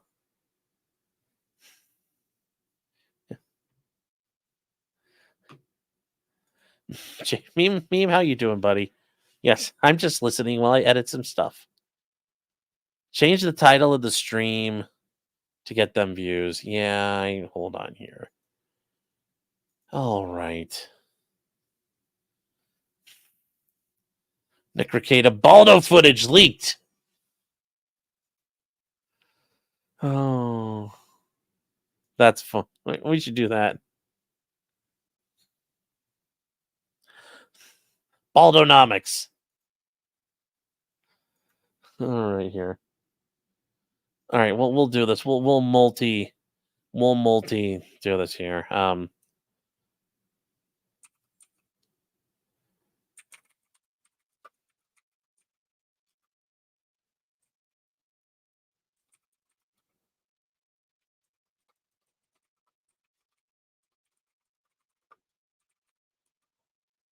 In the Rekieta Omnibussy transcript. I'll do a kit bash of a thumbnail. There you go. Employee pees all over the job in Rekieta Omnibussy transcript. There we go, chat. How about that? How about that? Adam says save for Thursday. We're gonna speed read it tonight. We'll speed read it for tonight. Daryl Brooks's appeal is due Friday. I hope he asks for an extension. I doubt he's close.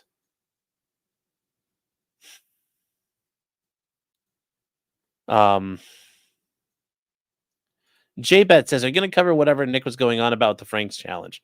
Yes. And actually, something I was thinking about doing, and if you guys are interested in it, is kind of covering, I mean, I guess I'll do a series on like warrant exceptions and how you challenge things under a warrant. So like the Fourth Amendment, just in general. You know, how does a search warrant work? Okay. And then all the different exceptions to a warrant. Like each one of those is almost like a 10-minute video in of themselves. Yeah, I'm thinking about putting a couple of those out. And then talking about Franks v. Delaware in depth and how you could challenge it. So I might work on that. So I hope that's what you're asking for, JBet, because I think that's probably the best way. Oh, you have the egg juror on next week? Cool. Awesome. Hopefully it's not scrambled. And Lily Lynn says Viva's a dipshit. Yeah, I've lost a lot of respect for Viva. Lost a lot of respect for Viva, but oh well. He's Canadian.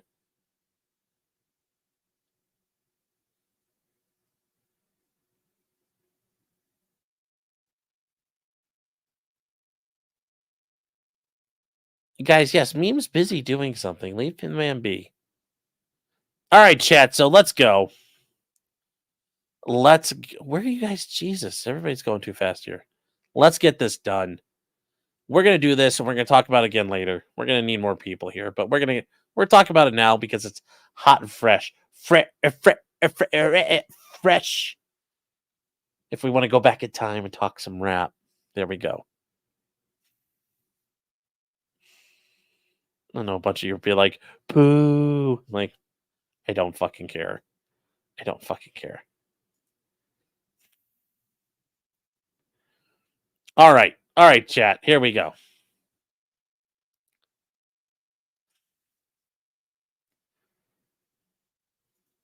Hella says, "Oh God, never do that again." What? Fresh. You don't like it? You don't like it?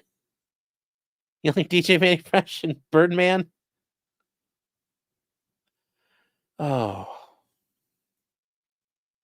Don't ever try to rap again. Oh, you guys are horrible.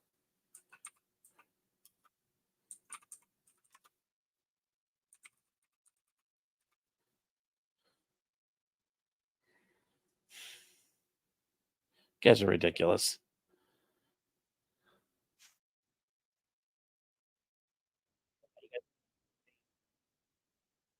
I mean, Manny Fresh and Birdman, like, come on.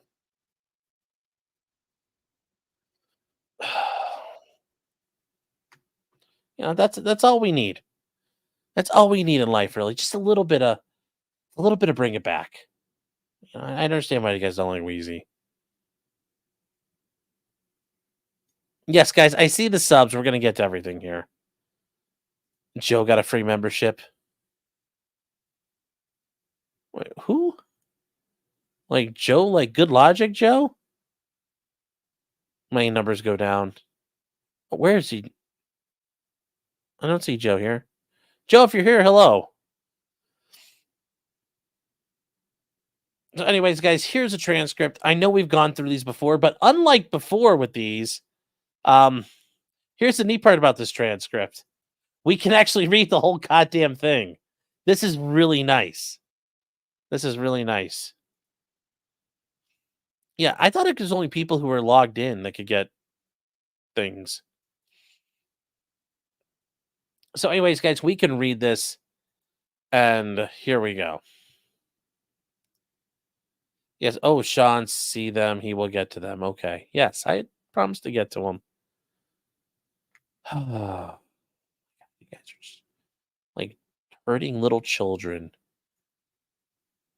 I need to give you guys some cocaine so you can focus.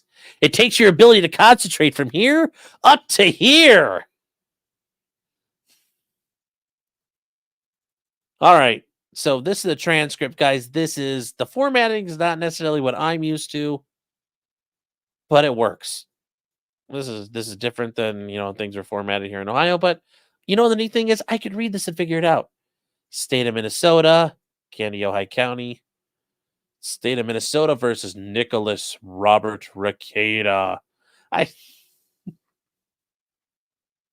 If there's ever a trial, I should be there for the trial, and I could do it like Bruce Buffer when he comes out. Oh, hold on, 2.0. What is this?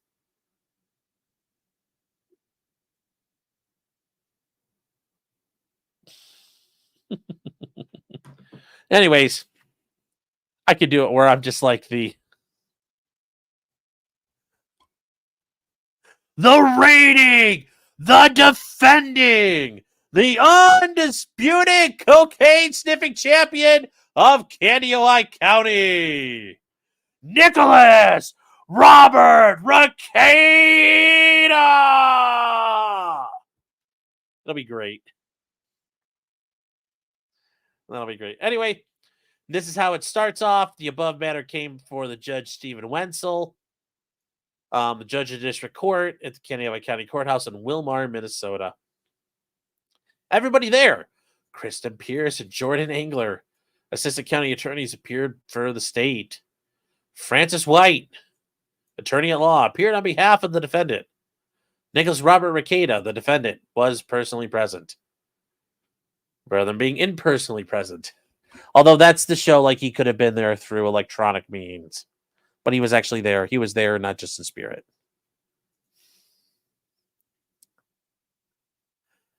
Eric, you said you want me and PPP on commentary? I mean, here's the thing I was thinking about. And this is the thing like me and PPP could do. And we could have Worski there too.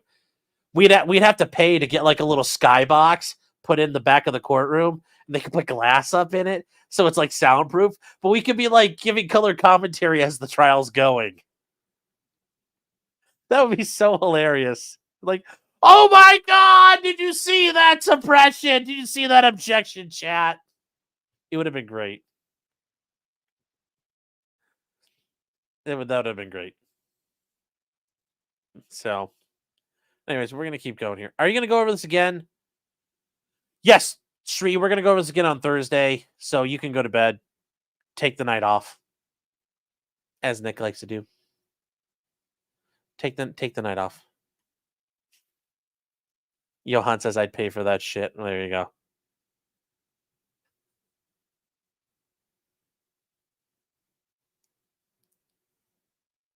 Oh, this is who we are says yes.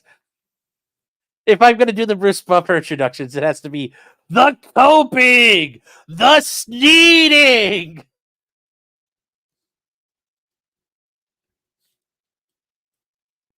the undisputed malding cocaine sniffer of Kandiyohi County.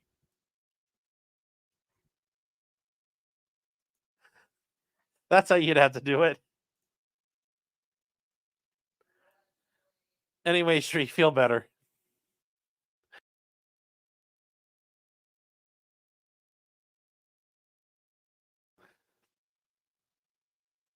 Oh. Oh. You get doxxed by the Rage Pig, though. Wait, what do you mean I get doxxed? I don't live in Minnesota. Besides, people, like, if people figure out where I live, like, all I can say is, please don't come to my house. Don't come to my house. I'm serious about that to the bottom of my fucking heart. Do not come to my house. If you come to my house, I'll be answering the door with a gun in my hand.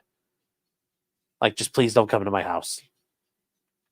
But if I'm in Minnesota, how's that like work? Like, yeah, Ralph's gonna be like, hey, you're potentially criminal. Like, yeah. So like I don't know how that's gonna work there. I'm gonna build a case on that land.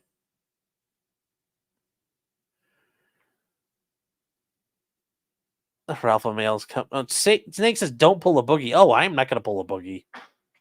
Besides, I'd have a bigger issue. I'd have federal problems if I fired off into the air. Besides, guys, I said if I answer the door with a gun in my hand, it doesn't mean I'm going to show you the gun. I might just peek my head around the door saying, "Oh, hi, what's up? Please leave." Oh, hold on, chat.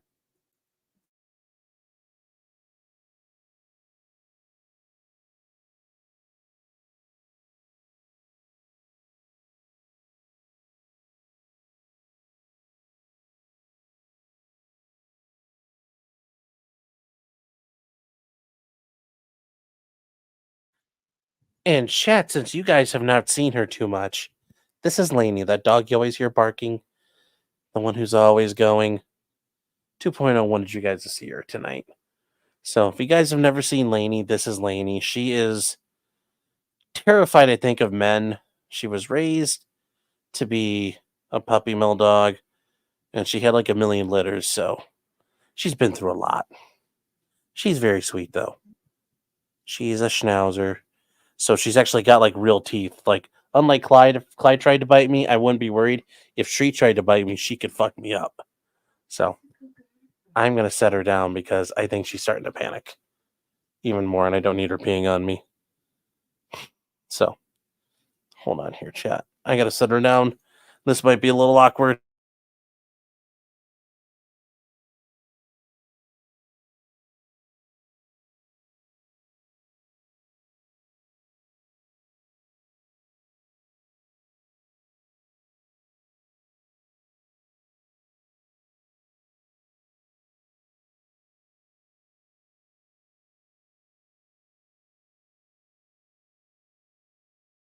All right, chat. So it's time to read the complaint or the transcript.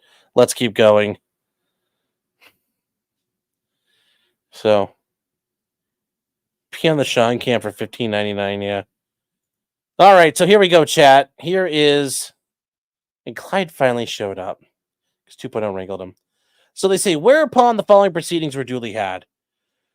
So this is, guys, you've heard this 1 million times when we go to court, or we go to court, but when we watch trial or we watch a hearing. All right, Clyde. Clyde went down. There you go, Bubba. He sees 2.0 leaving. He's like, no! Don't leave me with the fat man. So he says the court will call the matter, State of Minnesota versus Nick Rekieta, who appears with attorney Francis White. Kristen Pierce and the state are there. This is set for an omnibus hearing. And the judge starts off by saying, hey, since you're the party who filed everything, do you have contested issues? And he says, yes, Your Honor, we do. And the judge says, he apparently is standing up. And normally I would say this, when you're in a court and you don't know, and this is,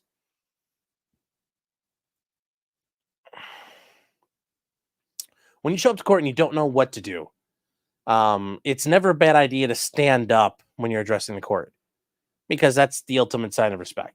But there are courts where it's like everybody just stays seated and you kind of just hang out. Totally normal. Totally normal. Some places they don't care. Like a couple of years ago when I blew my when I tore my patella tendon and I was, in a leg brace and everything. Judge's like, yeah, just stay seated. Don't stand up. You're good. It all depends though. Like sometimes the judge comes out and everybody's like, all rise. Judge's like, stay seated. It all depends where you're at, what you're doing. So in this case, the judge is saying, all right. And he's like, I would ask that you remain seated since we could pick you up on the mic much better. And that's a normal thing because in these courtrooms where they have electronic recording devices, you'll guys see this during the Young Thug case. You'll see them where the judge says, like, bring the mic up. Well, the attorneys are way in the back and they're speaking. So they hold the whole microphone little stand thing up and they speak into it. That's not abnormal either. So, stay seated. Not a problem. Like, I know people were picking every little thing. And it's like, no big deal. And he says, Your Honor, if I may, and may it please the court. And that's how you start off generally. May it please the court. I want to address the issues that are ahead of us. So that's proper protocol. That's fine. And he says, on Sunday, we filed a motion asking the court to strike all evidence, to suppress all evidence. Although, hold on, chat. That word, suppress. The word suppress. That's a word. Suppress. It's a word, suppress. That's a word. Hold on, though. His attorney even said it. His attorney. On Sunday, we filed. But if you heard any legal experts or practicing lawyers talking about suppressing evidence or motions in limine or anything about evidence in the case or trying to exclude Motion to suppress evidence. Motion to suppress evidence. I know Kurt did this too, but yes, it's a motion to suppress evidence.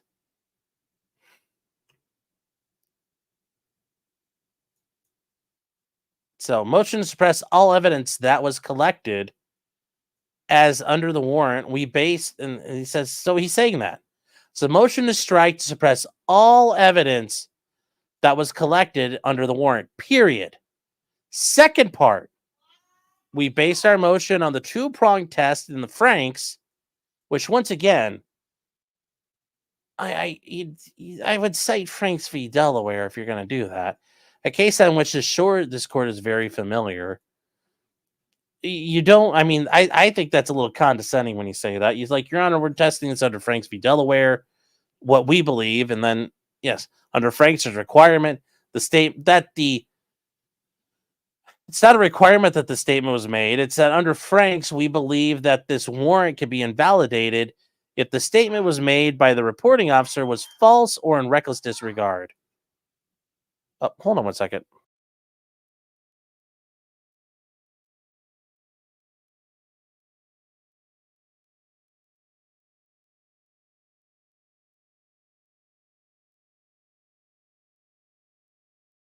So, Clyde may have tried to chase a skunk, so we're not wanting him to get zapped. And it's disregard of the truth, and that statement was material. And he's saying, as I indicated in the motion we filed, I believe that both of the legs upon which Deputy Pomplin, I believe is his name, based his motion or based his request to the court, I believe both of those are faulty.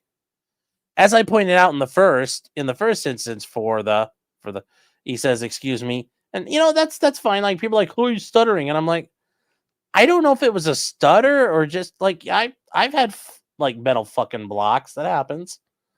For the warrant. He is based on hearsay, which I concede is admissible. But that hearsay came from a reporting official who, a mandatory reporter, reported something to another officer. And that other officer, Sergeant Nestor. Now, see, here's the interesting part. Notice as much as Nick is mad about those Scandinavian incel prudes, they're not attacking anything from them, which is very weird. They're not claiming those people were lying or wrong. They're not claiming those people had a motive, which I thought was a little interesting.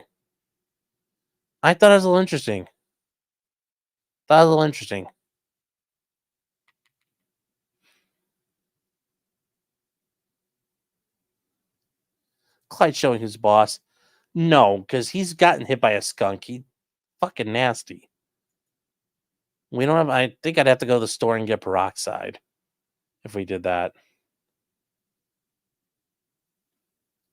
That actually works really good, guys. If you have a dog gets hit with a skunk, hydrogen peroxide will do a lot. Along with Dawn dish soap. So they talk about this. Sergeant Nestor forwarded that information on to Children's Services, and CPS rejected the information. Yes. They said, we don't have enough information for ourselves to move forward.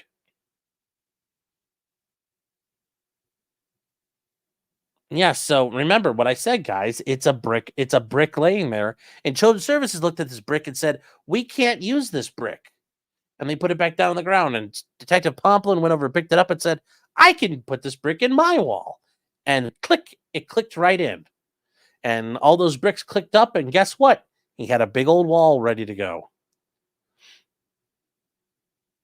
He says, the letter that I submitted as an exhibit clearly shows that the particular artifice was rejected by Kaneohe County. I mean, didn't Nick say prior to this, like, they determined it was unsubstantiated or something? That's not the same thing.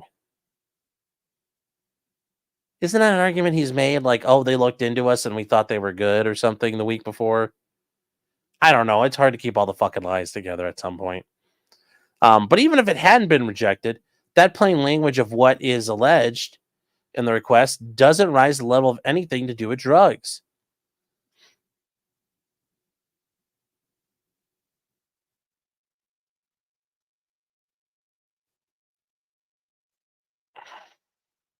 But that's not what it shows. It just shows we can't get involved. That doesn't mean nobody else could get involved. It just says for them and what they know and have access to, we don't have enough to move forward. I mean, the same logic would be if a local police department told the FBI, hey guys, we can't move forward on something. Does the FBI go, oh, shucks, I guess we're fucked too? No, you wouldn't. The FBI could develop its own evidence. They can use more things.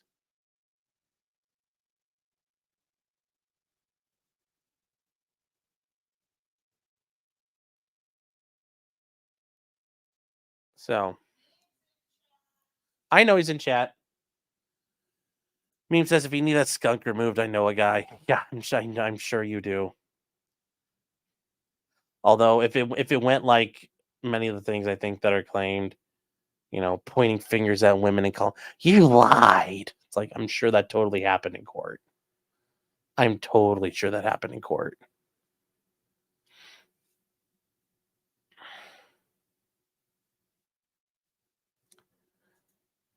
So, and notice he's saying child engagement, perhaps. I think he means child endangerment.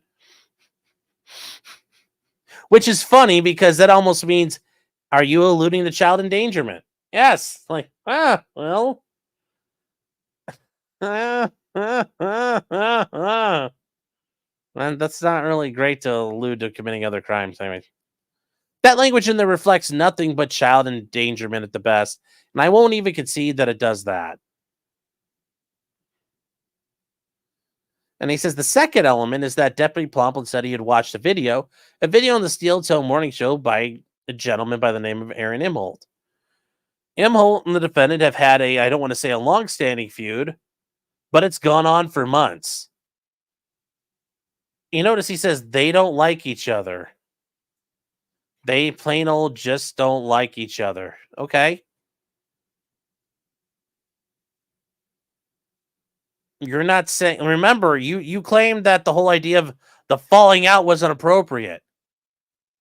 You're just saying they don't like each other. So it sounds like a falling out. It sounds like a falling out. No, you're not saying that this is full of animosity and strife where it's very, like, he stole his fucking wife. Like, why aren't you admit? I get it because, like, for whatever reason, you need to fucking articulate why they hate each other. Why would Aaron be that fucking mad? And right here, you're not fucking doing it. They just don't like each other. Well, that sounds like a falling out. Bam, done. You fucked yourself in the ass. Brilliant work. Brilliant work.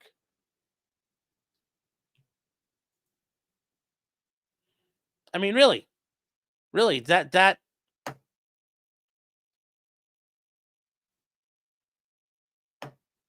you know, that saying they don't like each other and having a falling out is correct. And Jay Betts has a good point. It should have been articulated. Yeah. This is, speaking of fucking malpractice factories, Nick, like, why aren't you getting mad? He's not like, Nick's sitting there going, my attorney's good. It's like, why didn't he say, my client stole his wife, and this guy believes my client caused his marriage to disintegrate? That would be able to show massive animus, massive bias. No, they just don't like each other. Don't like each other can mean a lot of things. I'd say liking each other is an understatement. So, yeah, when you want to get down to this motivation, you don't have it. You're on the record and you just left that there. Now, Frank, if you're watching this, yeah, you might want to like rekindle that, and hopefully when you question Detective Pomplin, well, presuming you get the chance, to question Detective Pomplin. You might want to get into that. Do you know that? Did you know that Aaron Imholt blames Nick Rekieta for disintegrating his marriage?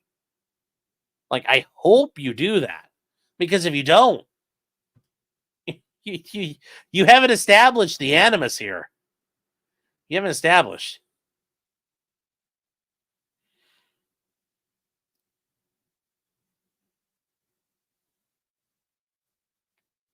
Raymond says, did he really just steal April, or is that just rumors? Well, April number's still hanging out. April nicking.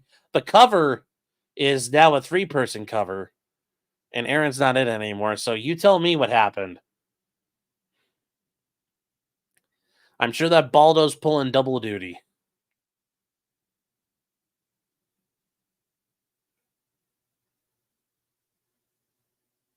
And like I said, I'm not, this is...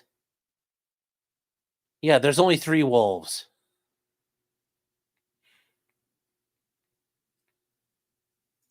But yeah, that's the thing. Like I said, just get back to this real quick. Out. But if you heard any legal experts or practicing lawyers talking about suppressing evidence or motions in limine or anything about evidence in the case, or trying to exclude anything out, and they're doing some sort of analysis about that, well, they're flat out fucking wrong. How about that analysis I just did, Nick? How about this fucking analysis I just did? How about this fucking analysis I just did? How about this analysis I just fucking did? Huh? How about this analysis I just fucking did? How about this analysis I just fucking did, Nick? How about this analysis?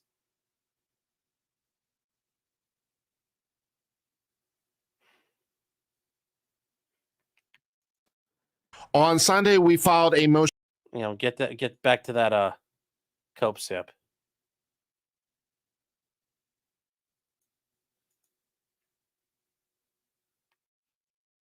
And they got the basic question of the purpose of the motion incorrect.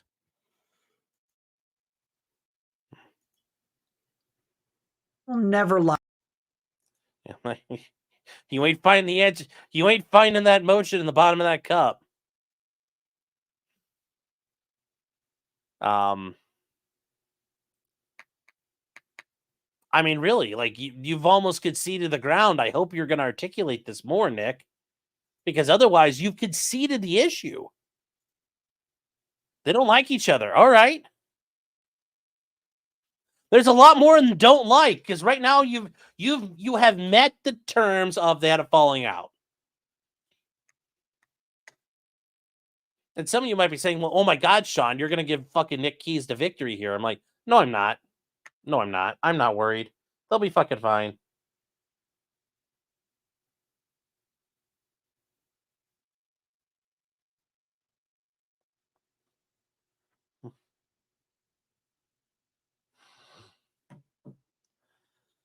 It's just like you guys had a chance to go on the record and state what you're going to do, and you're like, no, it's just actually kind of mundane. It's like, but your argument in the motion wasn't just mundane. But now you're kind of backing up Detective Pomplin. Like, yeah. You have to look at what his motivation is. The motivation is important to determine whether or not someone's a concerned citizen or not. Okay, well, what's the motivation? What's the motivation here? What's the motivation? What's the motivation? I don't see it. I don't see the motivation.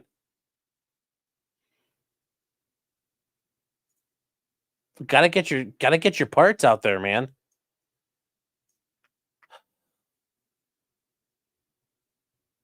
It doesn't work. Like you're not like I hope you guys understand. I'm trying to think about like how you could do this. And if you really are trying to show like your honor, this is not just a falling out. These were 2 marriages. I mean, you're going to have to get into all this fucking nonsense. And that's the problem. Like, this is an issue, though. These are really the fact pattern that surrounds all this. You need to give context. The judge is not going to know what's going on. This context is really fucking awkward. It is. It's fucking insane. Like, I mean, you're gonna have to basically, you're gonna have to do the equivalent of, well, Your Honor, there's a store named Needs Feed and Seed, and it used to be owned by a guy named Chuck. You're gonna have to basically do that here. You're gonna say, Your Honor, Nick and Aaron were swinging. The Rekietas and the Imholts were swinging. And then they started doing stuff. And then it looks like there was a wife swap. And it looks like, according to Mr. Imholt, Nick kind of peeled April off and kept him for himself. And Aaron Imholt is really, really, really mad about that. In addition to all the things he accused Mr. Rekieta of doing involving the alleged cocaine use that he alleges happened. But it all focuses around Mr. Imholt's marriage being destroyed. Here's the thing. You have to get into the nasty, fucking disgusting facts to lay that context. You can't just go, well, they don't like each other, Judge. Well, why don't they like each other? Well, some people say less filling. Other people say tastes great. We just can't get along out there in the world, Judge. Sorry. No, your argument is these are like the Hutus and the Tutsis. You're making the argument this is really bad. Well, you're going to have to show why it's really bad. I mean, otherwise, yes. Part of the problem is you're going to have to lay cards on the table, Nick. And, yeah, Frank might have to explain what the Balldo is.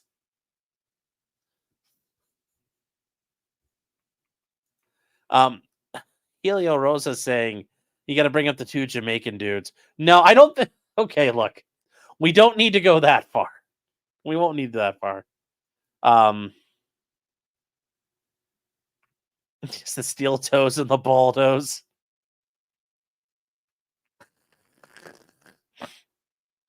West Side Story, and they're just all walking up to each other and they just pull it up. They each pull out a Balldo, and they're just doing their dancing and pulling out a Balldo on each other.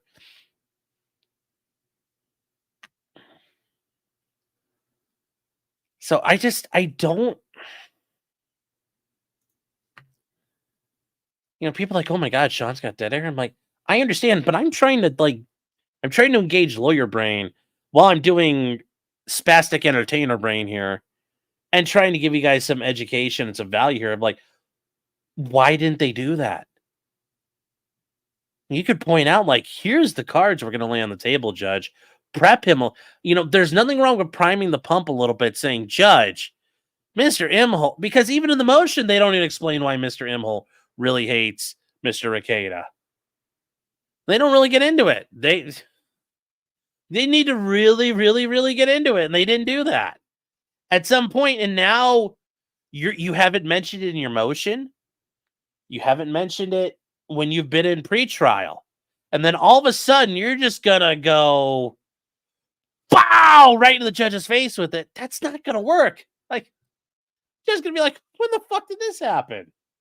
You told me they weren't getting along. They don't like each other. And now I have to hear about these guys fucking each other's wives? When did that happen? It's like Reservoir Dogs. He's like, I got Madonna's big dick over here in this one ear, and then I've got Toby Wee, Toby Wong, fucking Charlie Chan. You've got to. No, you haven't gotten it there. I'm just saying.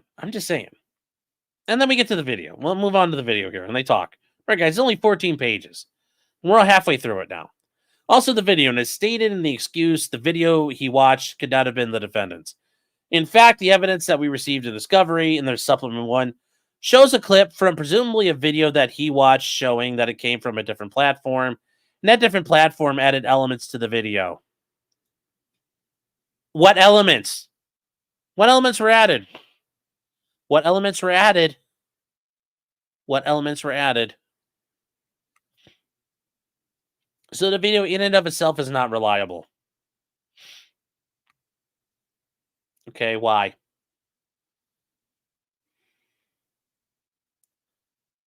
And he says the problem with that is that Deputy Pomplin didn't identify the Judge Fisher that if Judge Fisher had known the allegations that were made had been evaluated, dismissed, and the video that was reviewed was not Mr. Rekieta's video. Remember, that's the one Nick has hidden away and made unavailable. So the original is effectively, as far as the cops know, non-existent until they were told that it exists. Was in fact a video that someone else had copied and then added elements to, she would not have issued the warrant.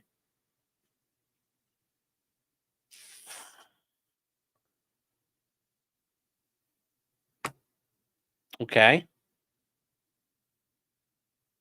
Like, but you're going to have to explain what those elements are and why those elements couldn't be relied on and why those elements would cause question. Got to explain because he did remember, he has that bit. He says he saw a clip and then he talks about the 4-hour long one he watched. So it's like he watched an actual copy. Once again, this right here is borderline. This is a misstatement of fact, and this is stretching the truth quite a bit here. Stretching the truth. They talk about not in the 4 minutes from the moment that she excused me, from the 4 minutes that he signed it and then she signed the warrant. 4 minutes elapsed between the application and the warrant. Okay.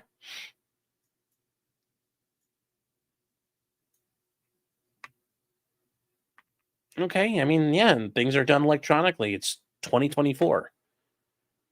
Things can be done electronically. Who knows where they were all like? Did you inquire any of that? Have you challenged that issue itself? I mean, that issue wasn't explicitly challenged. Oh, because it took him 4 minutes. Well, how long is too long? How long is too short?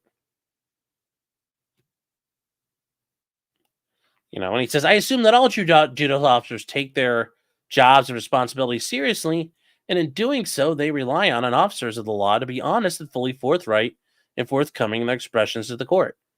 Now, I will go back to this real quick. The 4 minutes, real quick. We'll touch on this. 4 minutes. 4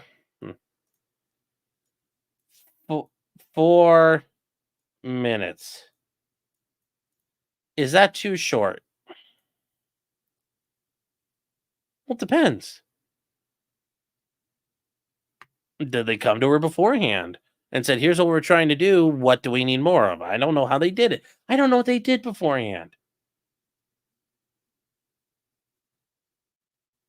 Did they try to get a warrant earlier and it got rejected because they didn't have enough? Doesn't sound like that. But remember, she doesn't need to look through the whole, like she's going to look through the whole thing, but she's going to speed read the, boilerplate part and say, what's the probable cause? Because she already knows who he is. So she's familiar with his skills and training and education. So, okay, yeah, here. So you say, okay, so remember, let's start the clock 4 minutes. Start the clock 4 minutes.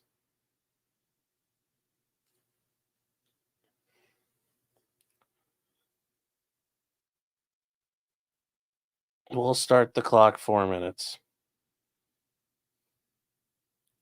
Timer. 5 minutes. I'm sorry, 4 minutes. Started. Now let's keep talking, chat. So this part here, I assume all officers take their responsibilities seriously. It's like, okay, yeah. He says, I think in this case, there are material omissions that Detective Pomplin did not tell Judge Fisher, which renders the warrant invalid. One of the other issues I raised was the fact that the warrant, even if the warrant is valid as to drugs, the police seized the firearms or alleged firearms, I should say, from Mr. Rekieta's residence. Well, they are firearms. The alleged firearms, well, no, they're we fully know they're guns. I don't know why you'd say those are alleged, but okay. Those firearms aren't listed in the warrant. There's no indication they're looking for firearms. He said, the case law I cited in my brief, and I won't go over it here. And that's fair. You don't have to do that, and you shouldn't do that necessarily. If you cite it in your brief, just leave it there and move along. Unless it's super critical. And this is not the critical issue. The guns are not the critical issue. That even when something is in plain view, it has to be related to or substantially related to, or there has to be a nexus between the alleged offense for which the warrant was granted and the seizure of an item that is not listed on there? Well, guns and drugs are very common, and also it's a crime to have guns and drugs. So I mean, there is a nexus to drugs. There's no nexus here, and there's no nexus here. It's not substantially related. Yeah, I still don't think you're going to win on that one. The third issue that I raised involves April Imholt's statement to the officers that she had been Mirandized. There's been a lot of confusion about this. And the judge says, wait, I'm going to stop you here, Chief. Isn't that more so a motion in limine that'd be reserved if the matter did get set for trial? Huh. To you. Legal experts or practicing lawyers talking about suppressing evidence or motions in limine or anything about evidence in the case or trying to exclude anything out. Huh. I guess Judge Wenzel doesn't know what the fuck he's talking about. And he says, I'm not really sure if it's proper for me in an omnibus stage to discuss admissibility since it's not a constitutional and legal issue for Nick. Yeah. It seems like more of a motion in limine is what you're suggesting on that last issue. And he says, you know what? He's like, that was my initial thought too, Your Honor. Wait, hold on, wait. He's saying that was his initial thought. Nick.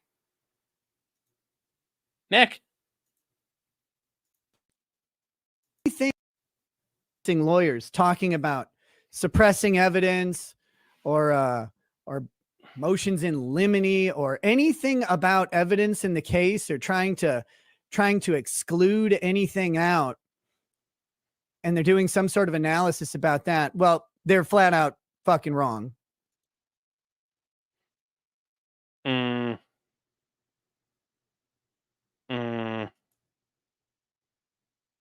I mean, kind of sounds like he agrees with the judge.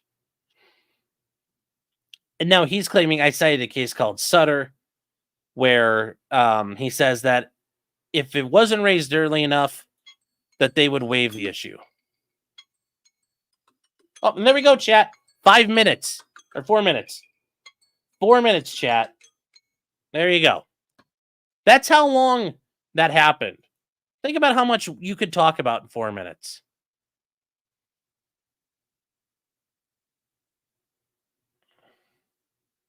Now, I will say the issue here for Minnesota is, and they bring up, this is a unique issue for Minnesota.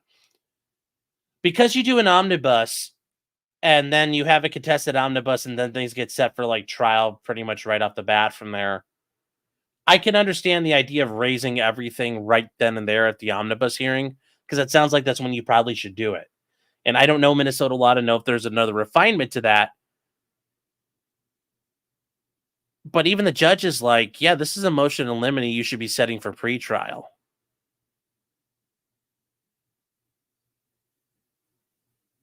So I'm just saying. What do I know? I don't know what I'm talking about. I've been told I don't. You know, somebody says I don't know what I'm talking about. Don't know what I'm talking about, chat.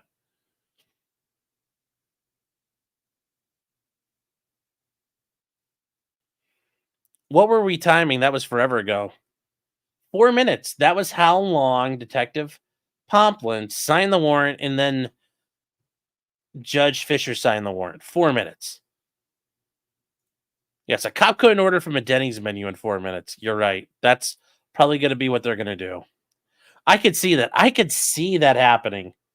Detective Pomplin gets up on the stand, and Nick's attorney goes, Detective Pomplin, have you ever seen one of these? He takes a Denny's menu and just like flap on the table. And the detective goes, he's like, not that. No. Oh.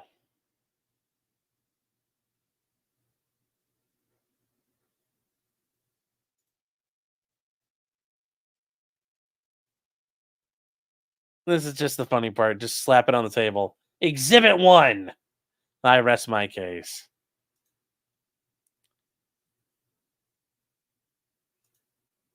That's a shame, says. Yes, that was my initial thought too, Your Honor, but then I listened to my dumbass client. Yes. Kind of what it sounds like he's going to say ultimately too. Yes, and I mean that's a problem. I helped an attorney deal with an issue once, and I'm like, I never want to fucking do that again. Like, I really was like the whole time dealing, like, they make you just want to jump up the walls. You know, sometimes when they're dealing with things, you just want to, like, when you're dealing with an attorney. Yes, it's cop kryptonite to throw a Denny's menu down.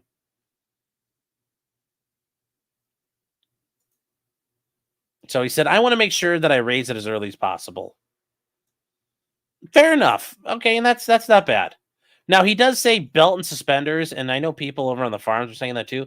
No, belt and suspenders, that way your pants never fall down. You've covered all your bases, you're double checked and triple checked. Nothing can go wrong.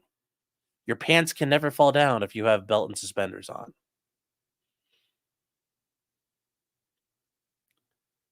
So, and then he tries to say the state is conceded, and he says, I'm sure Ms. Pierce will tell you that they will not use the body cam footage that I'm asking the court to preclude unless April Imholt testifies. And the court says, okay. And he's like, thank you. And he's like, okay, so summing up, your first issue then is you're asking for a Franks hearing, and you mentioned that some of the items you placed in the exhibits, and that's where the letter from the Children's Services. It looks like you have some video recordings. Ooh. A document image, a letter from Family Services, the application for a search warrant, and another video. Does that sound correct? Oh, yeah. Oh, God, when we have the Omnibussy chat, there might be some video played. Oh, God, too bad. You know, and all that stuff will get put on the record.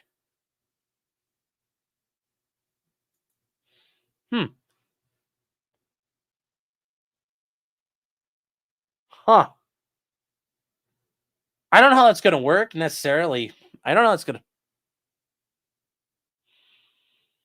I don't know if I should say this. I don't know if I should say this now. Yeah, fuck it. I'm going to say it. Let's see if Nick reacts to it or he has a plan about it. If he shows all that shit at the hearing, those then get placed into the record. The record's public. You can't seal exhibits like that. They're not like, you know. Well, there we go. We might get the body cam footage after all, chat.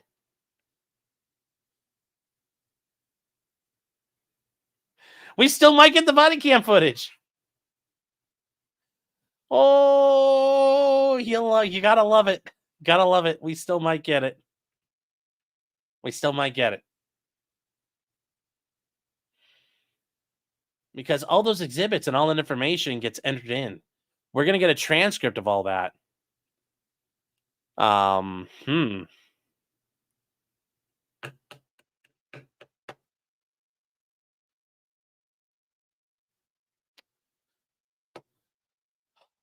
at the very least, now let's see. The only thing I could see happening is they could say, we want to preclude those from getting released to taint the jury pool. Okay. But that court record will be available as soon as the case is over. So stuff can't get sealed like that. Not a criminal proceeding like that, I don't think. At the very least, we could get a list of the exhibits. So we kind of know what's out there. There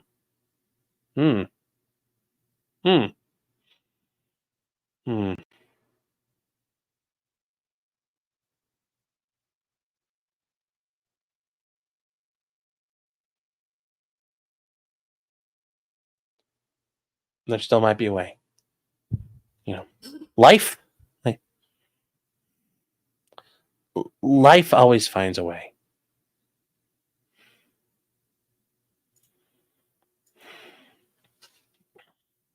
Do the prayer hands. Yes. So And then he says, in there, I'll get rid of the two easiest ones to get rid of.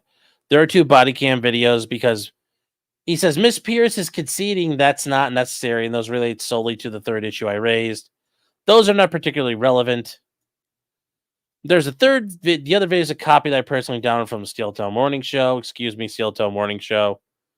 That was our morning show, and I downloaded that. And the video references no times are in our motion.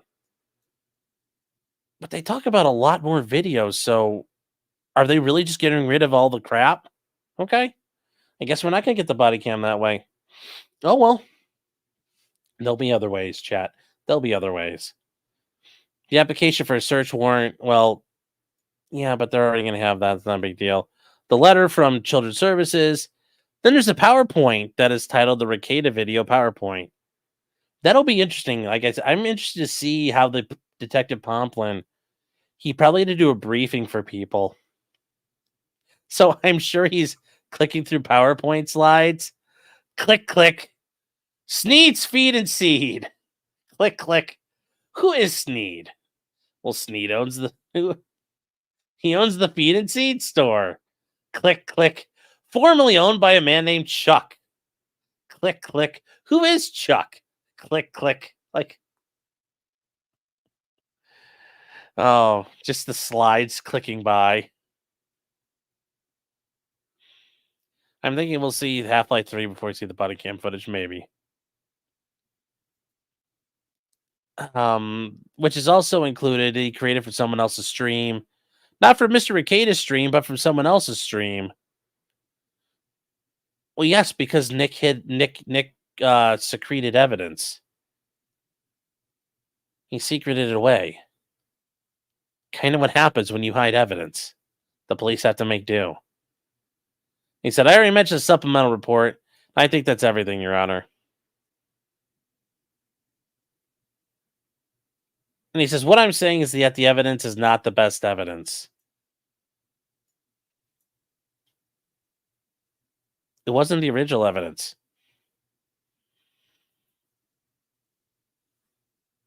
Yeah, because who's got the original evidence? Gee. I mean, you're neater. We've got the evidence. Okay, great. I want to see it. And then when he watches them, there's going to be no changes. Because if you had them, you would have shown them already. Judge Fisher in exploitation, she would have informed of that. Detective Pomplin did not inform her of that. In fact, his application indicates if he watched Mr. Rekieta's stream, and seeing that is the only suggestion there were drugs in the house. And seeing that is the only suggestion that there were drugs in the house. No, Aaron says there's drugs in the house too. Aaron says there's drugs in the house. You have two separate suggestions that there's drugs in the house.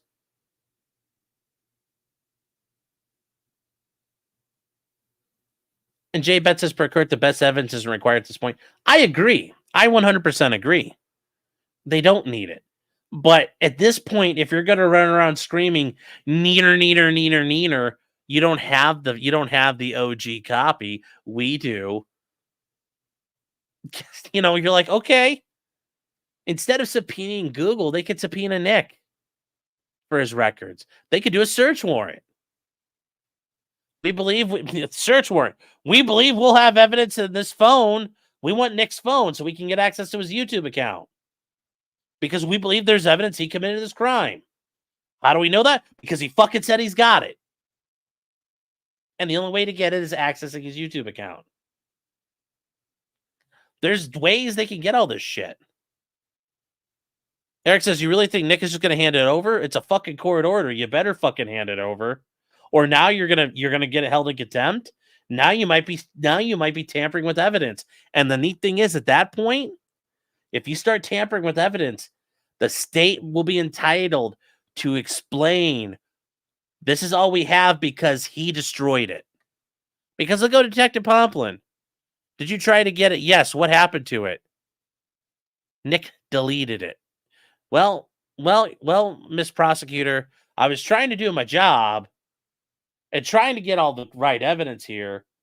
But the defendant, this guy, well, he deleted it. So now we don't ever have it ever again. You know, that's a fun one to explain to the jury.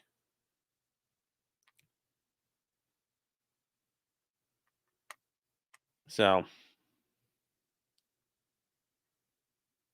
there's ways they can ask for it. I mean, they could go to Google and get it too, but they can go to Nick and get it. I mean, why go all that way when you can get it from your defendant? You know, they can get a search warrant. There's ways they can go get it. Nick forgot that he's got an Odyssey. I'm sure too, and I'm sure the state has realized that, oh wait, there's an original copy on Nick's channel somewhere, which that's fucking hilarious. Why was Nick tweeting about wheat today? I don't know, because it was weird. I thought it wasn't a law channel anymore. I thought it was all about relationships and Balldos and people being funny and weird, and so funny and weird and interesting. I thought that's what we were all about now. But I guess it was a law channel all along. You guys are just wrong. So So it sounds like there's going to be no body cam coming in if they're going to dispose of that. Like he's saying, they're kicking it out, chat. And we're just going to have the PowerPoint. PowerPoint might be hilarious on its own. But they're saying that she had a duty to tell her that the video had been edited so she could have evaluated that. How does he know the video was edited? Wait. I mean, I think the big argument is, how can you tell he knows the video is edited if he's never seen the original?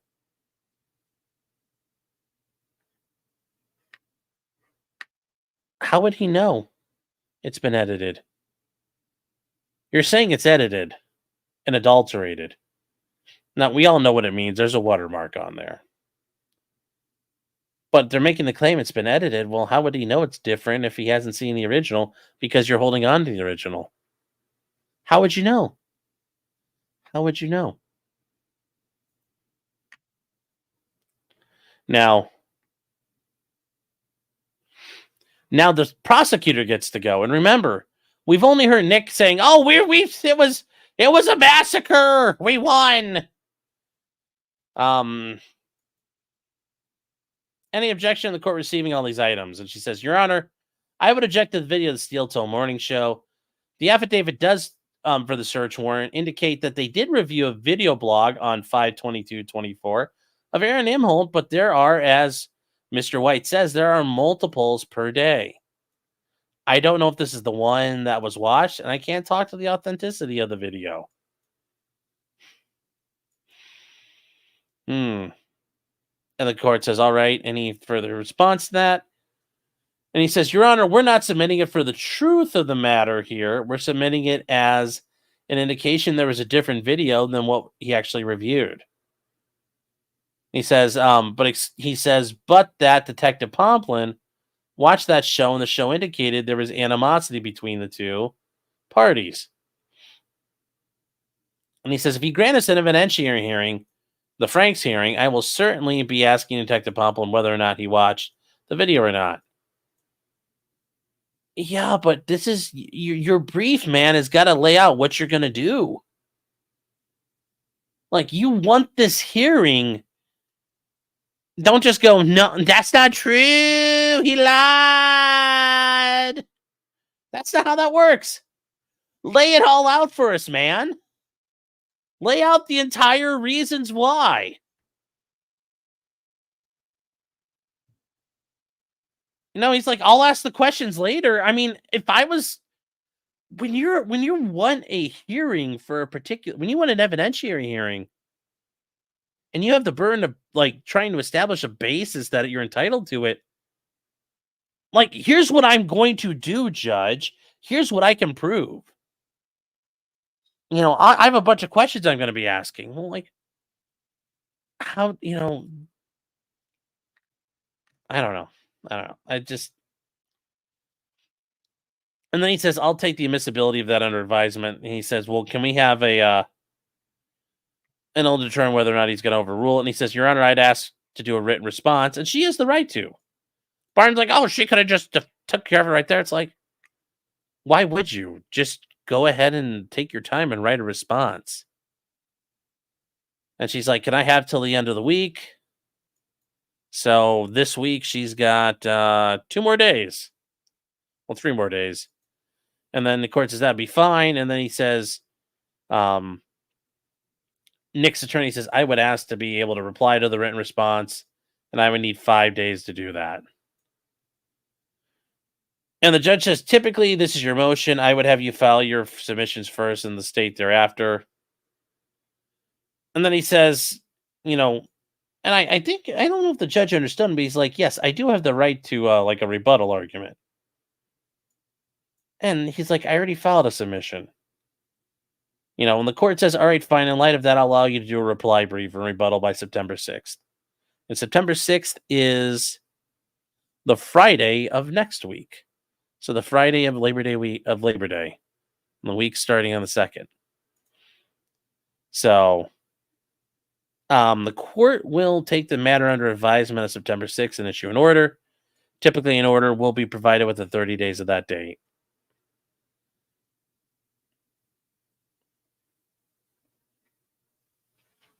Now, they ask what else is left. And he says, except for the prosecutor saying she did agree that the third element, that she agreed that there would be no use of the body cam footage unless April testifies.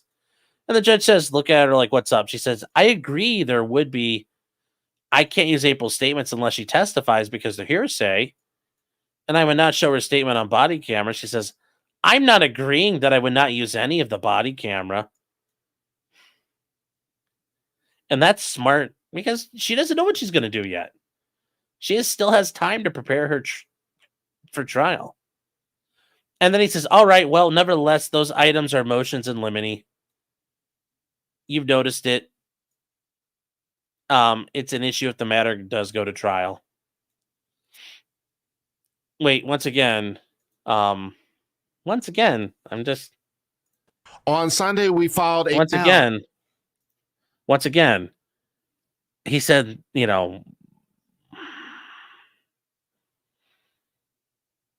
I guess the judge doesn't know what the fuck he's doing either. Remember, guys, everybody's stupid but Nick. He says not emotional in limine. I mean, and that's the funny part. He fucking sat there in this fucking room. He fucking sat there in this fucking room about things that are being motions in limine. He fucking sat there in that room. He sat there in that room when the words motion in limine came into his brain. And he just completely was like, nope, that didn't happen. It's like, what?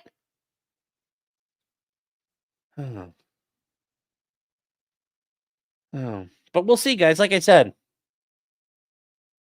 if they have a Franks hearing, well, they'll have the Franks hearing, but they might have a motion to suppress on top of that. Some of the body cams still, like I said, we still might see the body cam as a pretrial motion if there's evidence offered, exhibits offered. So something to think about. We still might get it at some point.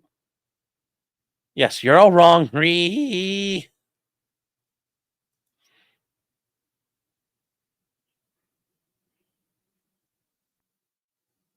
So, anyways, way too much time's being wasted on it. Well, we'll be moving on to Alyssa Mercanti going after the farm soon. But for right now, this is what we got. So, and yeah, this is how it goes. Thank you, thank you, thank you. End of record. Bam. Done. Bam. Done.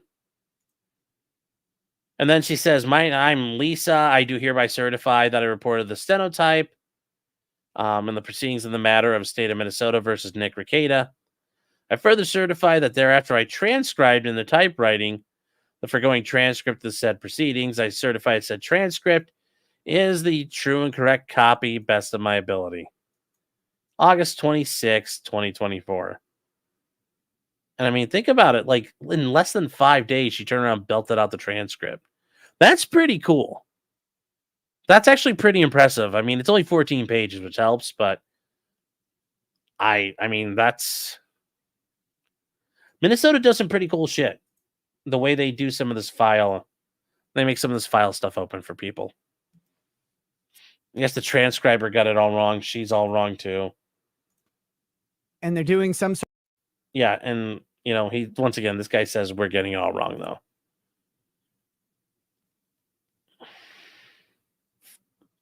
So J-Rock says Nick Poll, Nick Pleer trial. I don't think he's gonna go to trial. I just don't see. I mean, he's got to get through all of this first, and I get that that's there. Oh, hold on here. I gotta also do. I gotta give some memberships here, chat.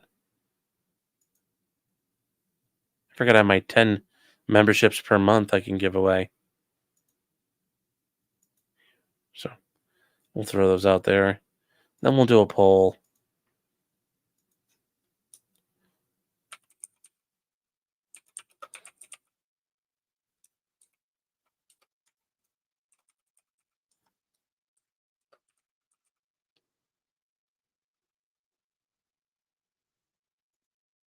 There we go. All right, guys, there's your poll. It's not a very involved one, but it is what it is.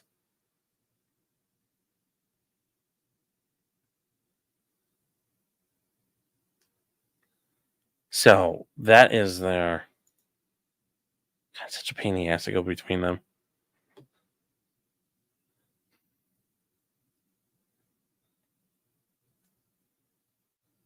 Michael says, what if the plea is unfavorable? Nick will surely take it to trial.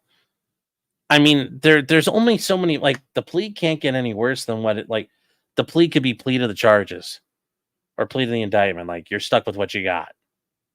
Plea out to these charges, and then, you know, he's subjected to getting that suspended jail time, and he might even get that helpful thing where he can complete treatment. Okay, cool. That might be his plea. I mean, they're not necessarily going to, like, that might be it.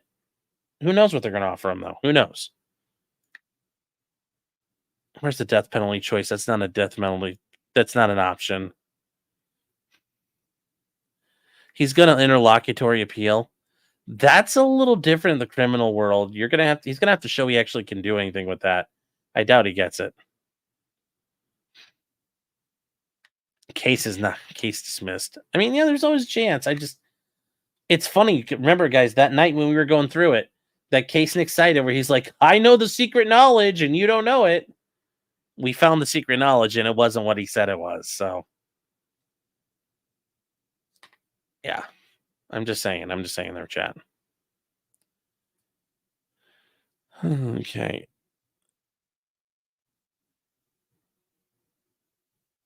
Been there, done that. Let's say we got to catch some super chat stuff, guys. Been there, done that says, according to IMB, Steven Seagal enjoys cat poop. I mean, who doesn't? Benjamin Lewis says, buy the dip on Clyde coin. We're going to the moon. And then Bella, I explained the Julie Kelly thing. I'm not really sure what her angle is. Adam says, what's our next trial we're going to be doing? It's Michael Amiot. Like I said, he's a police officer here in Euclid, Ohio. It's a trial that's already happened, so don't look it up, guys. It's kind of like a backup trial I have, but I wanted to show it. I think it's a really good one. So don't look it up so you don't get spoilers. And when we get to it, I'll tell you guys about some secret, well, not some secret, but information I've learned on the street. Arcade Outpost for $5. Thank you. It's saying, I recently saw the video Nick arguing with you. It's amazing how many lies you tried to sell with that indignant shouting. He wasn't really arguing with me. Like I said at the time, I'm like, okay, you want to, like, I get it. You're yelling at me because I'm here and the farms aren't. Like, I kind of, like, I understood. Like, okay, whatever. Like, work this out of your system. Let's go. And J-Rock says, invite the New Zealand meme guy on. Well, that's not happening. EDW Raptor says, for the recap. Thank you. Johan says, for 10 memberships. Thank you.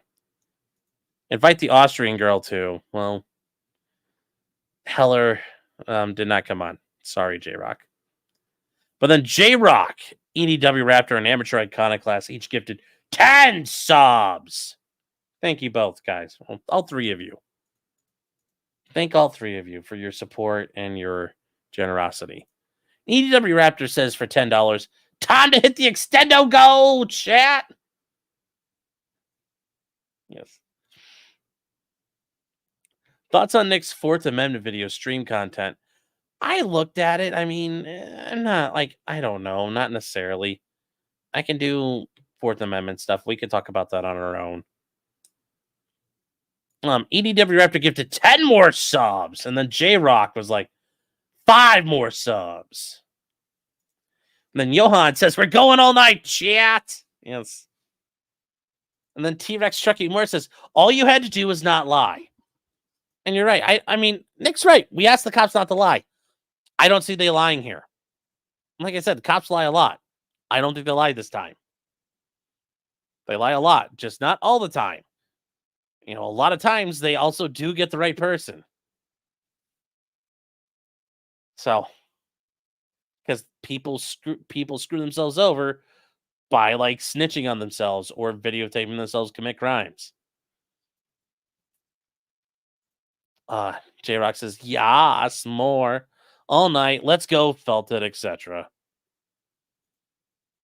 EDW Raptor says, exercise the grays for the extendo goal. EDW Raptor for 10 subs. Adam Wathan, Adam Wathan for 10 more subs. Phoenix says hello. Scarebro says he has never lied. Very true. He says he has forever never lied. Stop Must Be says Nick is forever seething. You know, I hope he stops seething at some point. Like I said, I still want him to get better. I want to see him get better. I want to see him do better. I want to see him a year from now where it's like, wow, wasn't that some crazy shit? Tim and Tams for $10 dues. Says $10 for the myopic lawyer's compensation fund. Nick has lied about so much that even a non-practicing American like me could figure it out. Yes.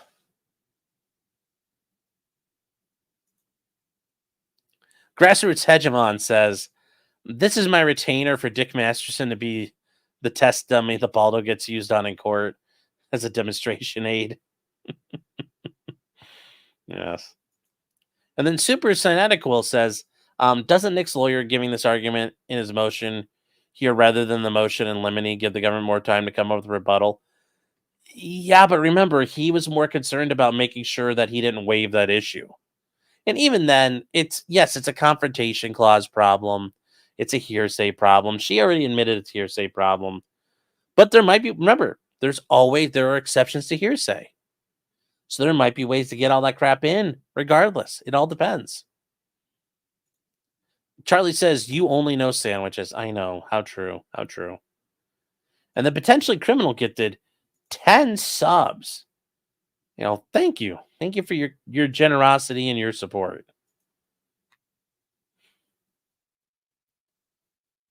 What I'm waiting for is Nick's deposition in the Monty case. That will be interesting. That will be a very interesting case.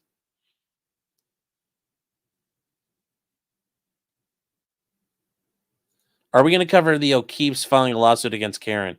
Yes, I need to read that. I have not had a chance to read it yet. Remember, it's not just Karen. They're also suing the bar that they were at.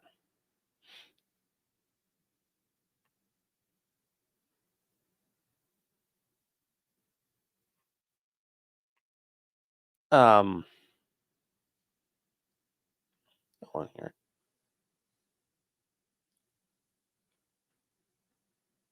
Hold on, chat. We got to check something.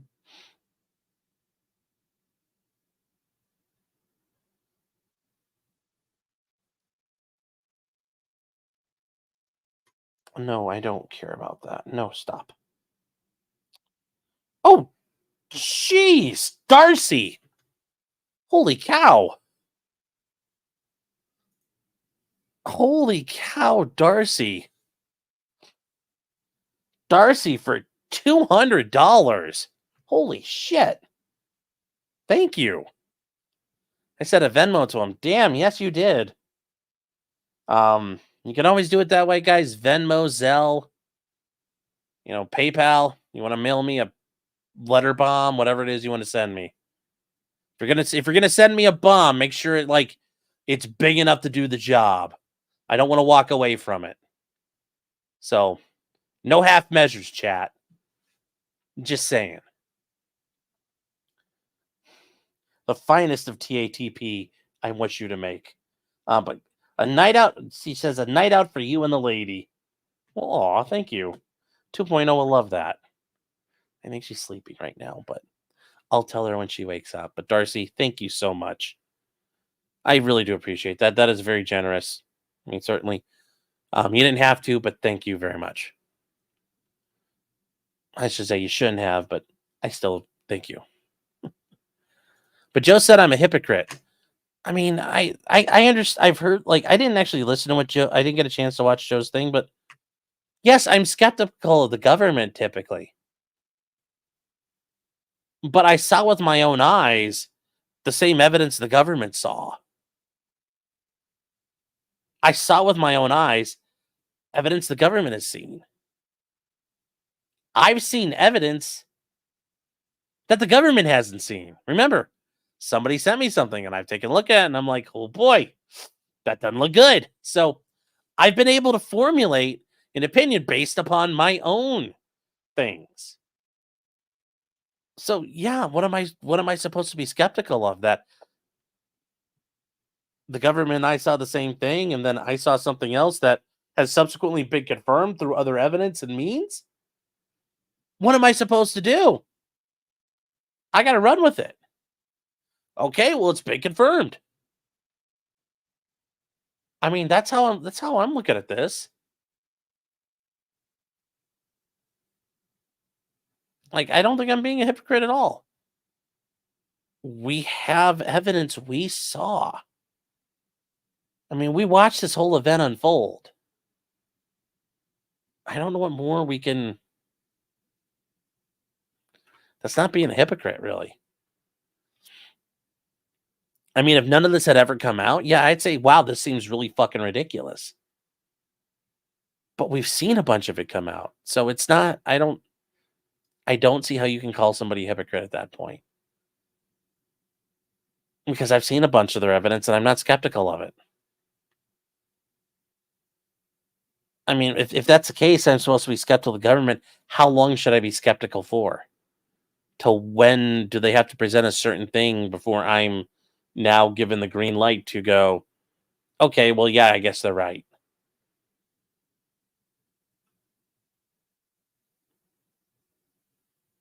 And I don't think Joe, and I would say it like this, and here's the thing I would say. I doubt Joe used the word hypocrite. I think Joe probably said, like, well, other people, agree to different standards or whatever. And I'm sure Joe said it. And like I said, still nothing but love for Joe. Still nothing but love for him. I think Joe's a great guy. I love watching his stuff. So, no, there's no ill. Now, like Viva and Fry, they can both fuck off and, they can both fuck off a boat and go swim into Cuba for all I care. But Joe, no, nothing but love for Joe. Nothing but love for Joe. Nothing but love.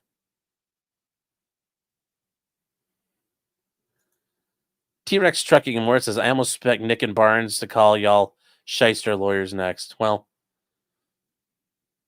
I mean, yeah.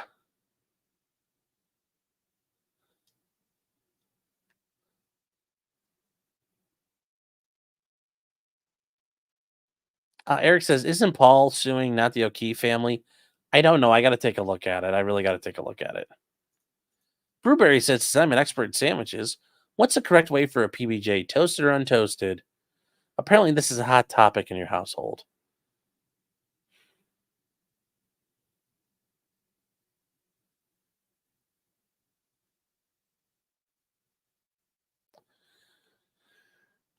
I don't think a peanut butter and jelly should be toasted. Now, I get it if you're having like a piece of toast and you want to put some strawberry jam on it. Cool. That works.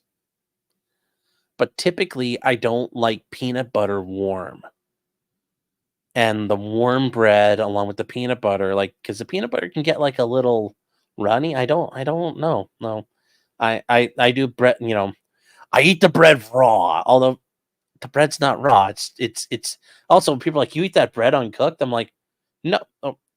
Or people would say like with Pop-Tarts, like, you're eating the Pop-Tarts raw, and I'm like, well, no, they've already been partially cooked. Like, they're not raw. It's like, it's not raw. It just hasn't been toasted. It's been cooked. Just like bread. Bread has already been cooked and refined. It's not raw or undercooked. No, for me, a PB&J is just 2 pieces of bread that haven't been toasted. Although I will say toasting a lot of sandwiches, though, isn't a bad idea.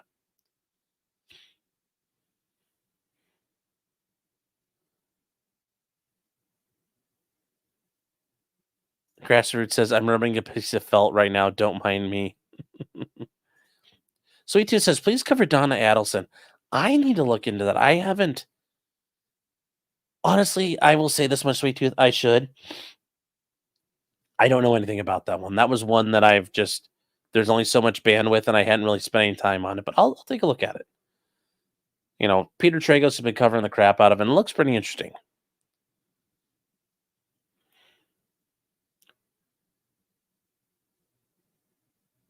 So, yes, holy moly, we definitely hit the extendo now. Thanks, Darcy. Yeah, well. It's tax-free! You are welcome. Fun night. Well, thank you, Darcy. I appreciate it. No maiming or disfigurement. No, if you're gonna do it all the way. And Nima says that's gonna be a big bomb. It's like, well, there you go. Nico says we're doing the OT at Stoney's. I'm not gonna lie, Chad. If we could do the thing where we go up there, I'll go do a show. Like, I'll work it out with. I don't even know who Cheeto. I don't know Cheeto, but I'll get in touch with Cheeto and I'll be like, hey man, can I do remote? I'll use radio lingo. Can I do a remote from Stoney's Bar and Grill in Rockville, Minnesota? 185 East Broadway Street in Rockville, Minnesota. Fuck, I still remember the address now.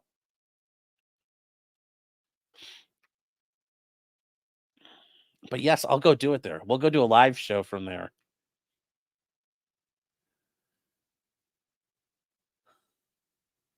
Send me a SWAT. No, don't do that. No, I have suburban police. They're really fucking good at what they do. They'll show up. They'll show up like tooled up and ready to go. I don't want that. My cops are good. I really don't want that to happen. Do you like Pringles? Oh.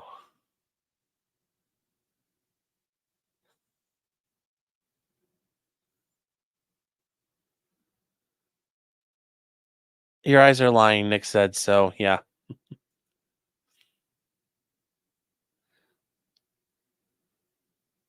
Diggler says show the pics. I can't show the pics. They were sent to me in confidence. I will never reveal them. It's not my job. I will never do that. I don't reveal stuff. I don't breach confidence because to me, not only is it just me as a person, I think it's important your word is your bond, but me as an attorney, I don't reveal things that have been given to me in confidence.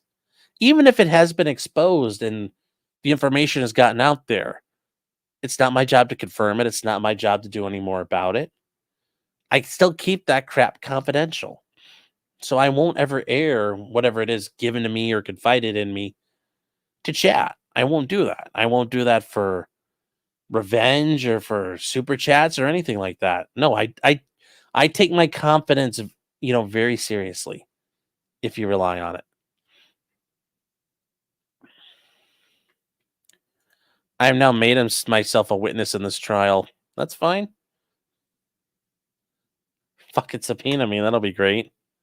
Prosecutor's gonna have to pay for me to fly out there.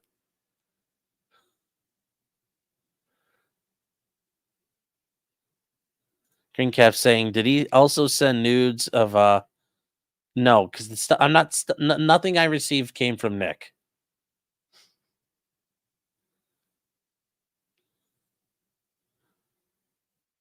Okay. Oh my god, you guys I know you guys don't like Joe, but Jesus. Jesus.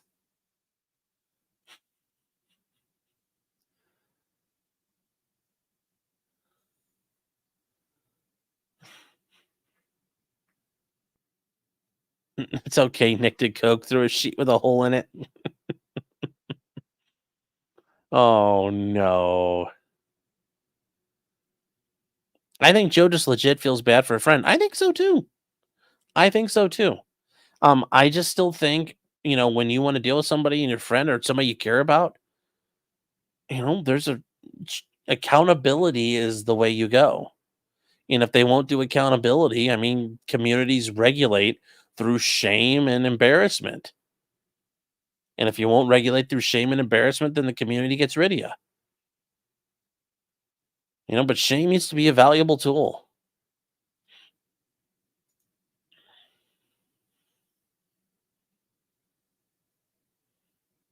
I sweep for Joe. I mean, I guess if you want to call it that. I'm a Joe Janny now. I'm like, it's not the worst thing I've ever been called.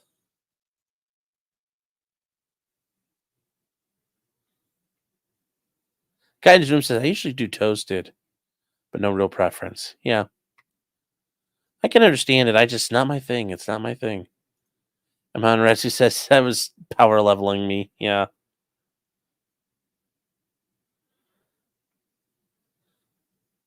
PB&J not toasted, yes. Oh, you are up, so you saw me staring at you. Wrong, always toast the peanut butter and jelly sandwich. No, you don't. No. And right here, no. PB and wait, no toasted peanut butter and jelly. Oh,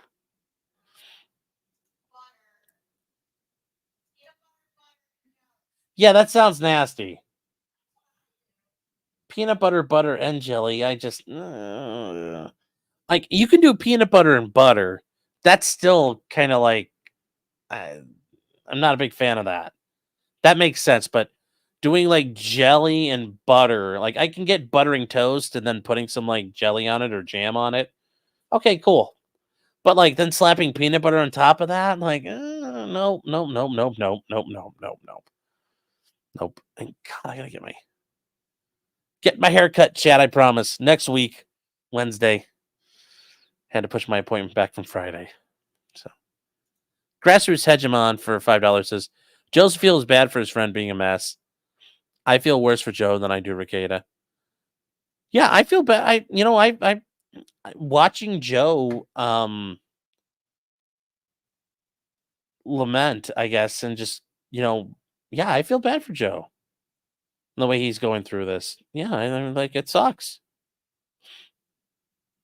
And I can sympathize with him. Like I said, I'm not going to sit here and say he's wrong. I get it. I understand why he says what he says and feels what he feels. JRX says you could do both. Well, no, you can't do both. You can't have. What are you going to toast one piece and then not toast the other piece of bread? That would be really weird. I ain't doing that.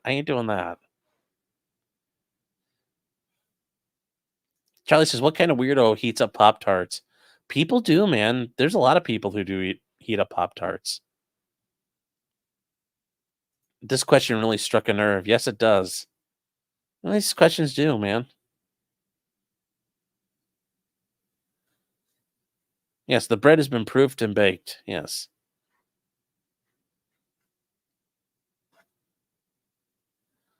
Oh my gosh, you guys are like getting. Wait here. Let's fund Sean. I gotta just like Steve C from O&A for the live shows.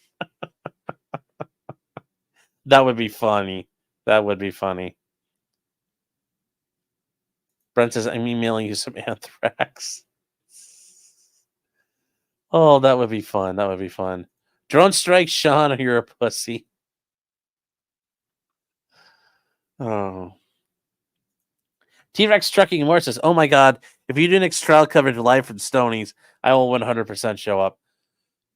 That would be so fun. Well, that would be really kind of like the meta way of doing it, but it's still not as fun as being at the courthouse and doing it. Like if they can give me a room where it's like you get to watch the feed and I can do it like all the broadcasting from there.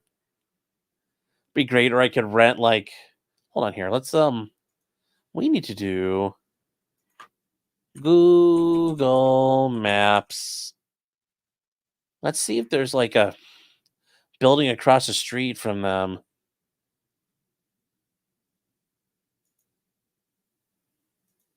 And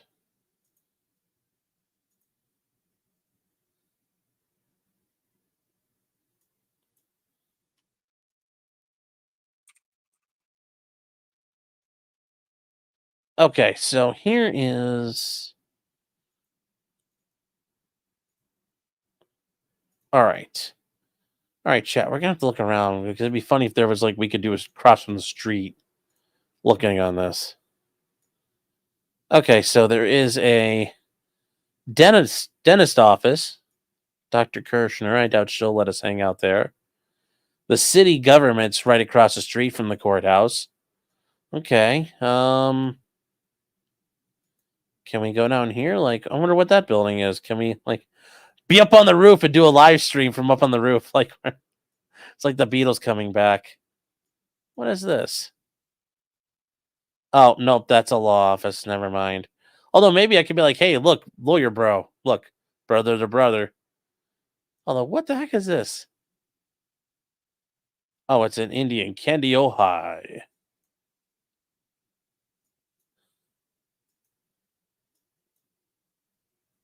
Candy Ojai means drinks fire water. See, is there any like vacant office space? Oh, it's a Masonic temple. Well, that's what we gotta do. Rosita's Grill. Do you think they sell tortas there? Maybe that's where Ralph ate. Looks like there might be. There's got to be. This is like rural Minnesota. There's got to be some empty. There's got to be some empty office space we could do in Wilmar. Be great. So Battle Elf says yes, he does. I'll bring some to Stoney's. That'd be great. Yeah.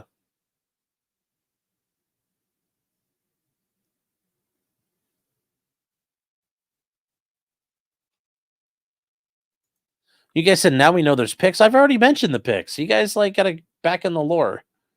I've received pictures. That's all you need to know. I've mentioned them before. You'll never see them.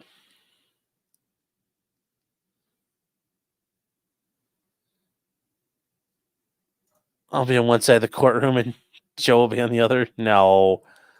I'm sure Joe and I'd hang out. It'd be fun. I think Joe would be a lot of fun to hang out with. There's some. God, you guys are like. Sean is like, I have no idea of Joe.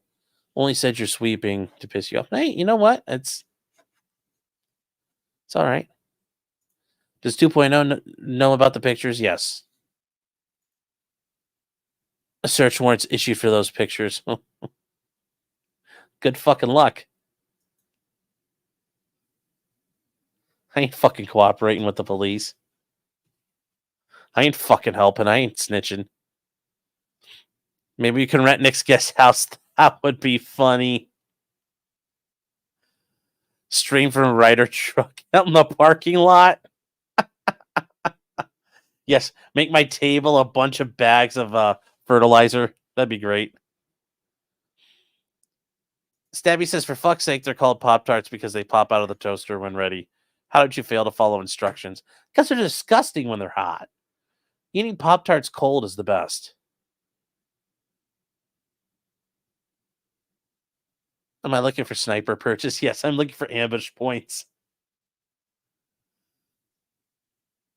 Is that where Ethan Ralph met the Steel Toe fan? Yes, right out in front of the courthouse. Only sloped roofs, yes. I eat cold Pop-Tarts. What kind of heathen am I? You do whatever. Can I do it on the public sidewalk like Crowder? Yes. Should kids do cocaine? Change my mind. The police will set up a streaming room for me since the county's so corrupt. I know. Detective Pomp, you know what's going to happen? Pastor Mellon, the Reverend, is going to be like, Sean, we'll let you use our house of worship. You know, the Scandinavian prudes are going to come in there and they'll do like a potluck for us. It'll just be like cheesy potatoes as far as you can see.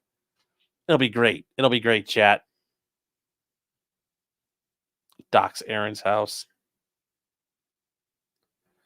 Can we tailgate outside the courthouse? I mentioned that before. That would be so goddamn funny if there's like a sector tailgate.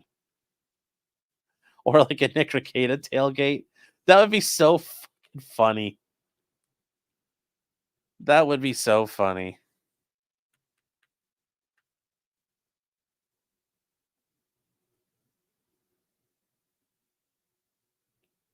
But yes, I think going to who is it saying here? They want to I unironically want to go to Stoney's now. I know I do too. I unironically want to go to Stoney's now. Like I totally do. I think it'd be fun. Like I want to go there. I think it'd be great. Tina says, when I was pregnant, I like peanut butter and cheese sandwiches. Ugh. Oh. I guess is that like savory and sweet or something? That just sounds horrible. That just sounds horrible.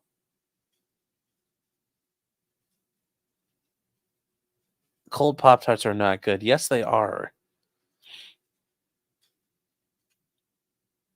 Yes. Somebody's like, are you Sean Martin? I'm like, no, I'm the other fat guy. Sorry.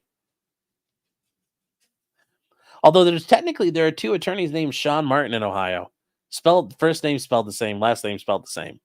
Not related to each other, though. Their middle names are different.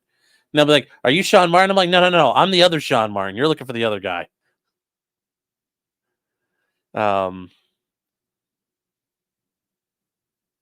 What is the best Pop-Tart flavor, and why is it strawberry with no frosting? You spelled s'more incorrectly. That's the best Pop-Tart flavor.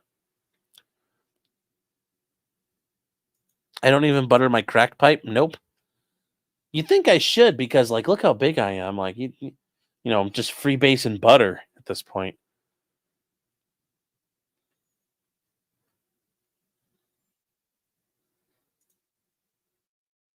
I just had this exact Pop-Tart convo Sunday. Raw dogging them Pop-Tarts all day. Yep. Meme says, I sent you a review. I found a Stoney's. Ooh.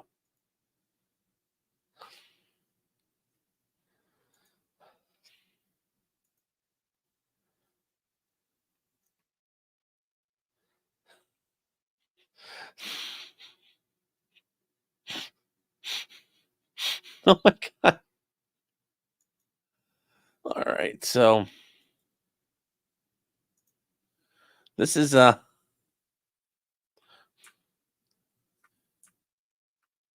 hold on here. We need actually, you know what? We need to see what Stoney's looks like from the map.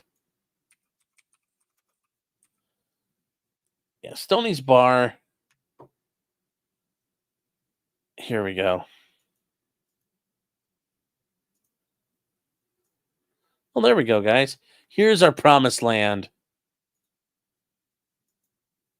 Oh, by God, we'll have our home again, chat. By God, we'll have our home. This is where we have to go. This is our promised land now. The Battle of Jim's driveway. No. What I say to you is the liberation of Stoney's Bar and Grill. I say unto you, we shall go there.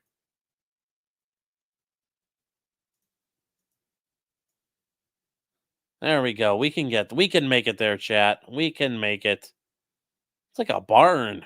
Huh. Okay. Oh, we could definitely do it. We can definitely get there. And then what is this? Mary Moose preschool take the Mary Moose daycare. That's interesting. Okay. Well, shit. Vito might show up.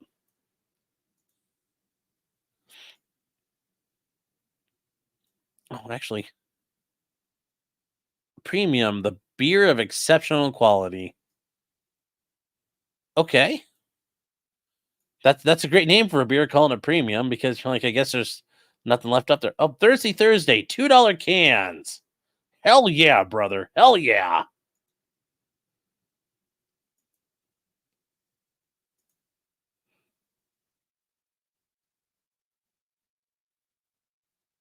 Battle of Jim's driveways moving to the Kaneohe County parking lot. Yes. Yes, we are going to crusade to Stoney's Bar and Grill.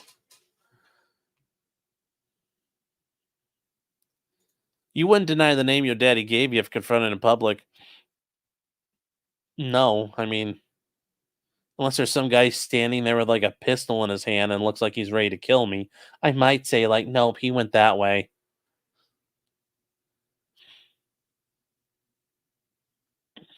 Ban that unfrosted psychopath from the chat immediately. Yeah.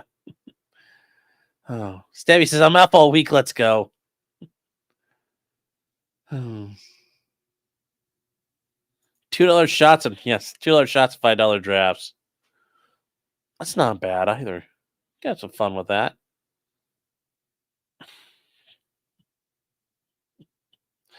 $2 shots, you had me there. They'll put up a banner saying "Welcome Sector." Yes. Welcome retards. Welcome faggots. Or something. I don't know. Although this is funny. Apparently there's a Google review of it. And here you go, chat. So somebody went there and the review is, I went there with my partner on August 10th, 2024. Oh, they went there on my birthday. From Dr. Richard R. Ape. And there was some kind of radio party going on. The guy who ran the show looked at me and started using an N-word and F-word slur chant with the crowd. I'm a homosexual African American. I soon left after. Guys, don't do shit like that to real businesses. That's all funny. Don't do shit like that to real businesses. Don't do that. That's not nice. That's not nice.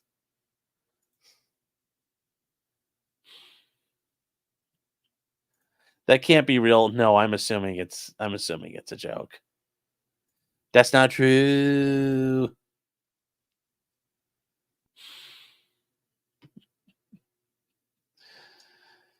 It's Joe versus Story Bros. Yes. I know, that's why I said it. I said he's got a great name. Richard R. Ape. That's why I said it's a great name. I highlighted it. Oh. The date Ape strikes again. Chinny says, are we going on a field trip? Yeah, actually, you know what? We'll call it, it's a field trip. We're doing a field trip, chat. Everyone's got a permission slip signed. Yeah. 1 star. Yeah. J-Rock, yeah. 1 star days, bish.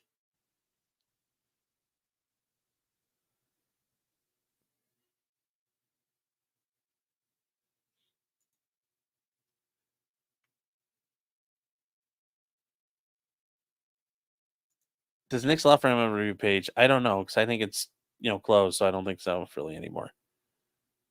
A meet and greet, I'm down. Well, it's 4 stars if you read it right to left. Yes. Yes, that would be correct. Chaucerian Fraud says, I'm a 36-year-old man. Do I sign my own permission slip? I don't know. That's up to you, man. You're going to have to figure that out. I'm not your mom. I can't help you.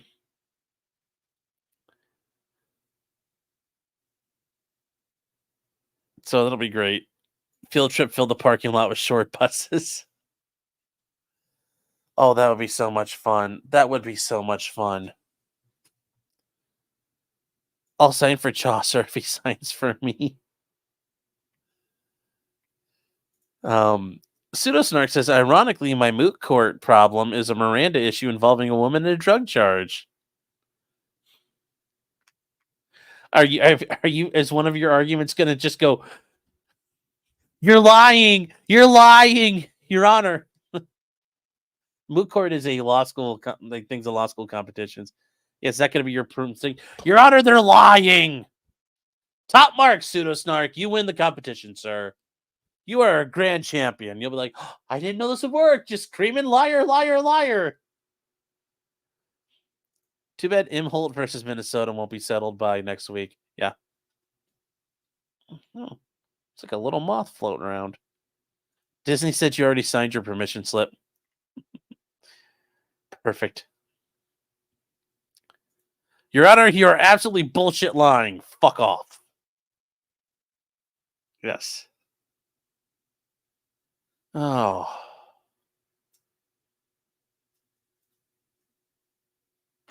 So. You're all lying. The government set me up. Yes. When is April's court date? I think tomorrow. Yeah, let me see. Gosh, MCR, like, I'm getting good at navigating this, like, another state's court system. That's, I mean, I navigate this now with the speed and ease as though I live in Ohio. I'm navigating Ohio court. Okay. Oh, that's why I went to the. Well, I say all that, and then I went to frickin' Kayla's case, and not April's. There we go.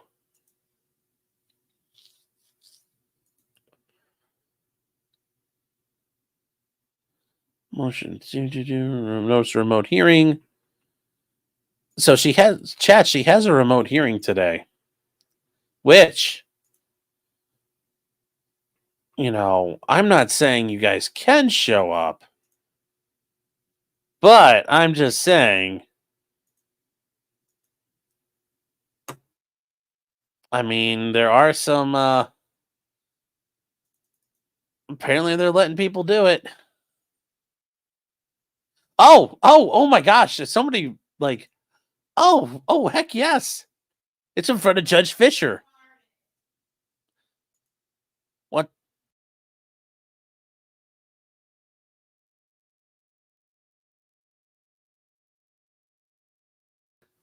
Oh no, it's in front of Judge Fisher. Interesting. That's kind of cool. Now, guys, if you go to this, please don't do what people did last time and act like fucking retards. Don't do that. You could see that was a problem. And it doesn't take much for them to say, okay, we're kicking everyone out. I know last time people did all kinds of dumb shit. Don't, change your name to I'm an observer, put your name as court observer, like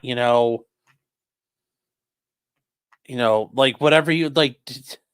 You don't need 1488 in your name. You don't need all kinds of nasty, retarded stuff in your name. Just say I'm here to observe.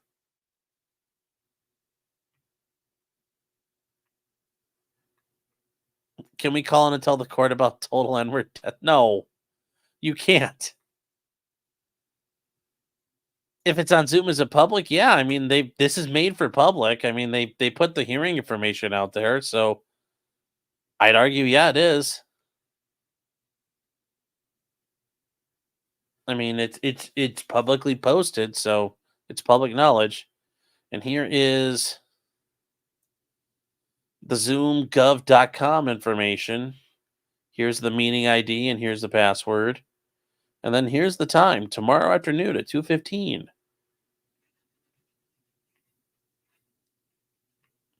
And I think I have something set for 2:15, so I might not be able to watch it.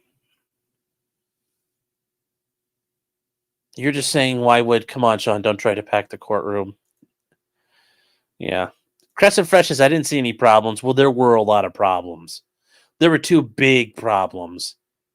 Don't be those problems, guys.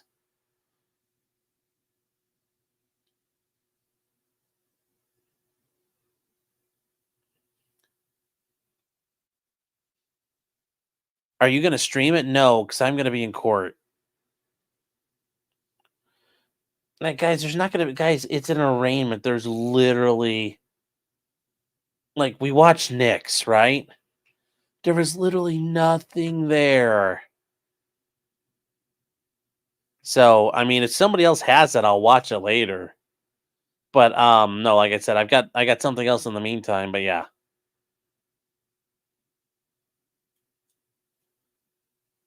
So, I mean, that's like, I'll watch it later, but I don't know if I'm going to set it up so I can record it. I mean, maybe I'll do that. I don't know, but I'm not going to be sitting there in court going like, Oh my god, oh my god, oh my god. Judge, we gotta go. Come on, come on, come on, come on. Like, I'm not gonna be like that. But it might be interesting to watch. So I shouldn't show up and make my name April Shower? No, do not do that. Megamind Observer, is that a good name? No, it's not. What if you're an observant hard? Like, no.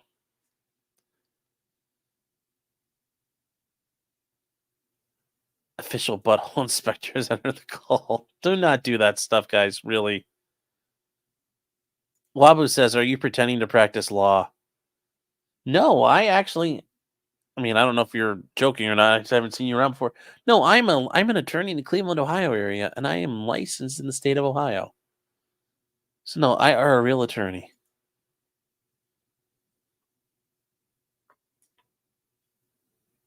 Did I see the Richard Allen prosecutors being cunts this morning? I know what you sent me, I think a day or two before, but no, I'm not seeing what they did today. Joseph Houghton says life is more important than its fuckery. Oh, I know. That's why I'm taking care of life stuff tomorrow. I mean, guys, that's the thing. This April thing is going to be really fucking boring. Like, there's literally, it's going to be a 5-minute hearing. And I, having read through that transcript once, it was 14 pages long. I'm like, sure, I just realized I noticed a couple things in there that I don't know if other people have noticed, but that was it. It's only 14 pages. Like, I don't know if I can sit here and just be like, nick this, nick that, blah. Like, it's kind of like how people beat the Johnny Depp horse to death. Like, it was a year later, and they're still like, Johnny Depp, and we've got the transcripts now. And it's like, are you fucking serious? No. Like, I get people watching, but I'm like, I couldn't fucking do that.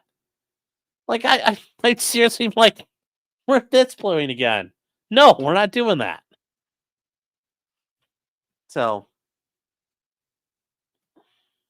I'm going to make my screen name Sean Martin. Please don't. Maddie B says cover lover. Well, you can be undercover lover. Could 2.0 snipe it for you? Guys, like I said, seriously, there's going to be, like, nothing. Like, unless something crazy happens in court, no, there's, like, literally nothing to talk about. Will she enter the Zoom call from the Balldo bunker? That would be interesting. I wonder how that's all going to work.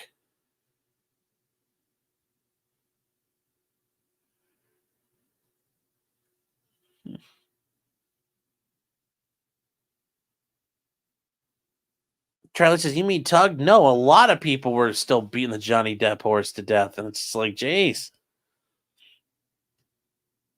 I can't do that for Nick. Like, every single thing that happens, I'm like, okay, I'll cover it on Thursdays.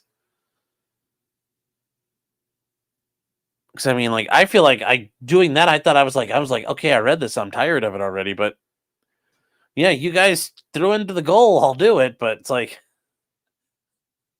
I'm not particularly looking forward to it. But if you guys want it, we'll cover it.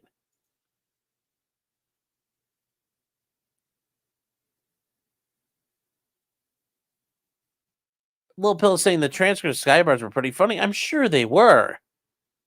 But it's like, Jesus criminy. We gotta move on.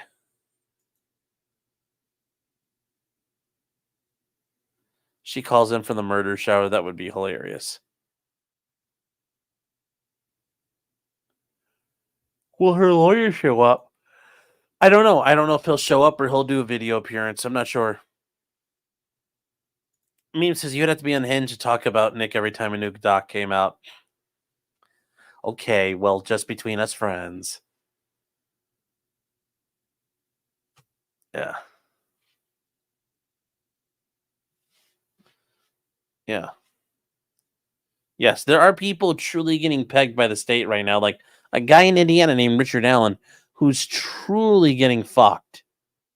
Like, you want a government conspiracy? I'll show you one in Carroll County, Indiana. You want to find some really bad stuff happening, chat? If you don't know about it, I'll show you. Like, there's a real conspiracy going down. And it's a double murder case.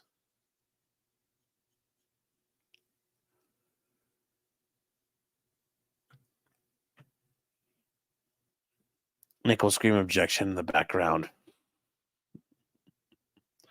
Yes. Yes, that poor dude, Richard Allen. Yes. Mm-hmm. Yep. Oh, it's bad what's happening to him. I think it's horrible. So, all right, chat. Well, it is 1 o'clock. There you go. Kaz says, I already saw what happened at Ruby Ridge. Well, yeah, and we'll be covering that on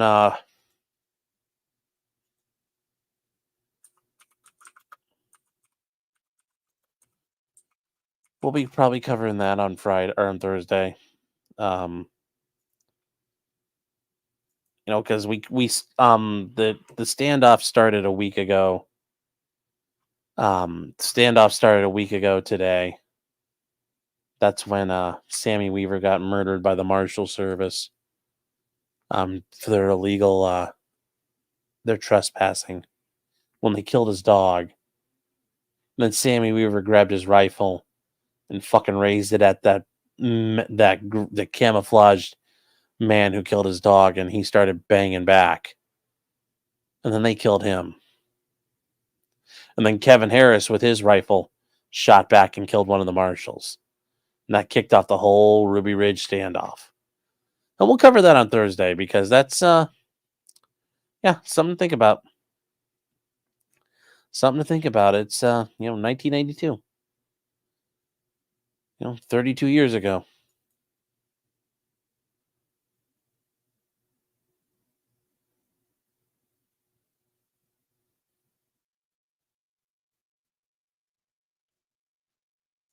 Burning says they flashbanged the dog. No, they shot the dog. So Sammy Weaver and Kevin Harris, Randy Weaver's friend, their dog got startled and started running and barking out into the trees, and they thought, there was something to go hunt. It was a U.S. Marshal surveillance team armed with suppressed rifles. And the dog came up and was barking, and they didn't want to get exposed, so they just shot the dog. And then Sammy Weaver's like, "You sons of bitches," and he picked up his Mini 14 and was like, "Blop blop blop," and they shot him. And then Kevin Harris killed one of the marshals. So, and then the next day they murdered Vicky Weaver, unarmed.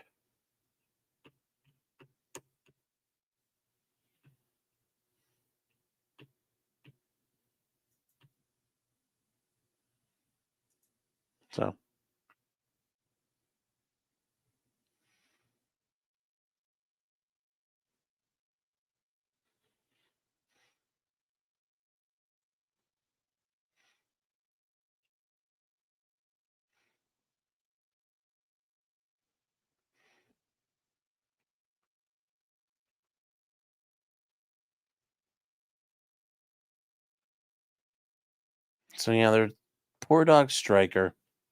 I forgot the name. Yeah.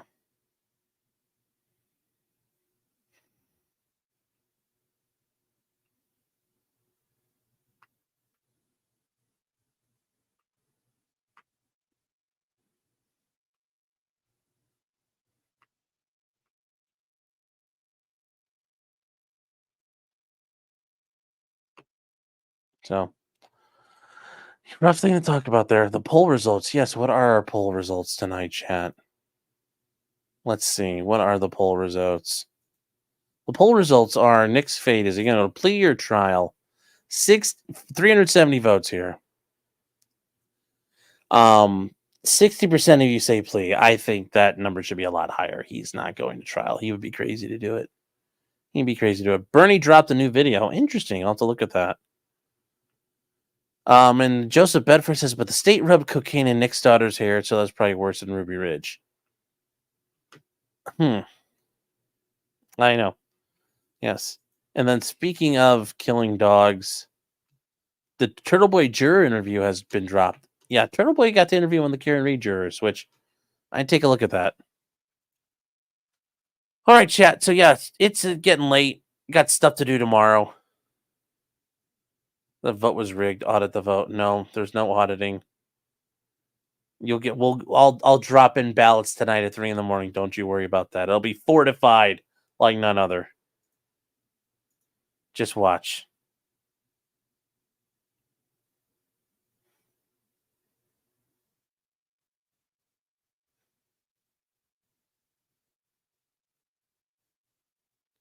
So, it's been a hell of a day.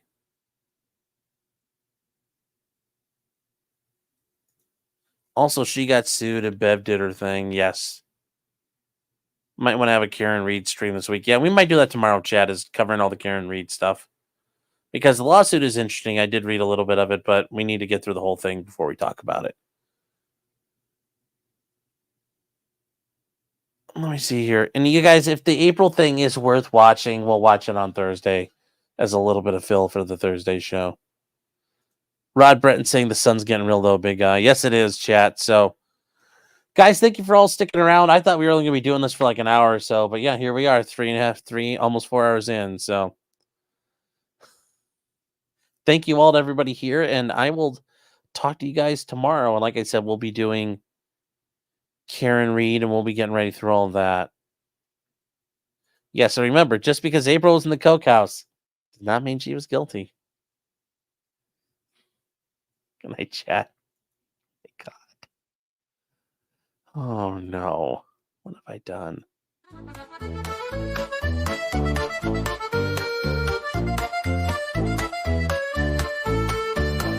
Weapons, blacksmithing, and models of planes, esoteric works, and even some trains. Much merriment had while drinking White Claws, tips on hunting, and even talking the law. Whatever you do, just don't talk to cops, even when they nab you on illegal stops. Just 'cause you did it doesn't mean you're guilty. But please talk to a local attorney. Was that the fat guy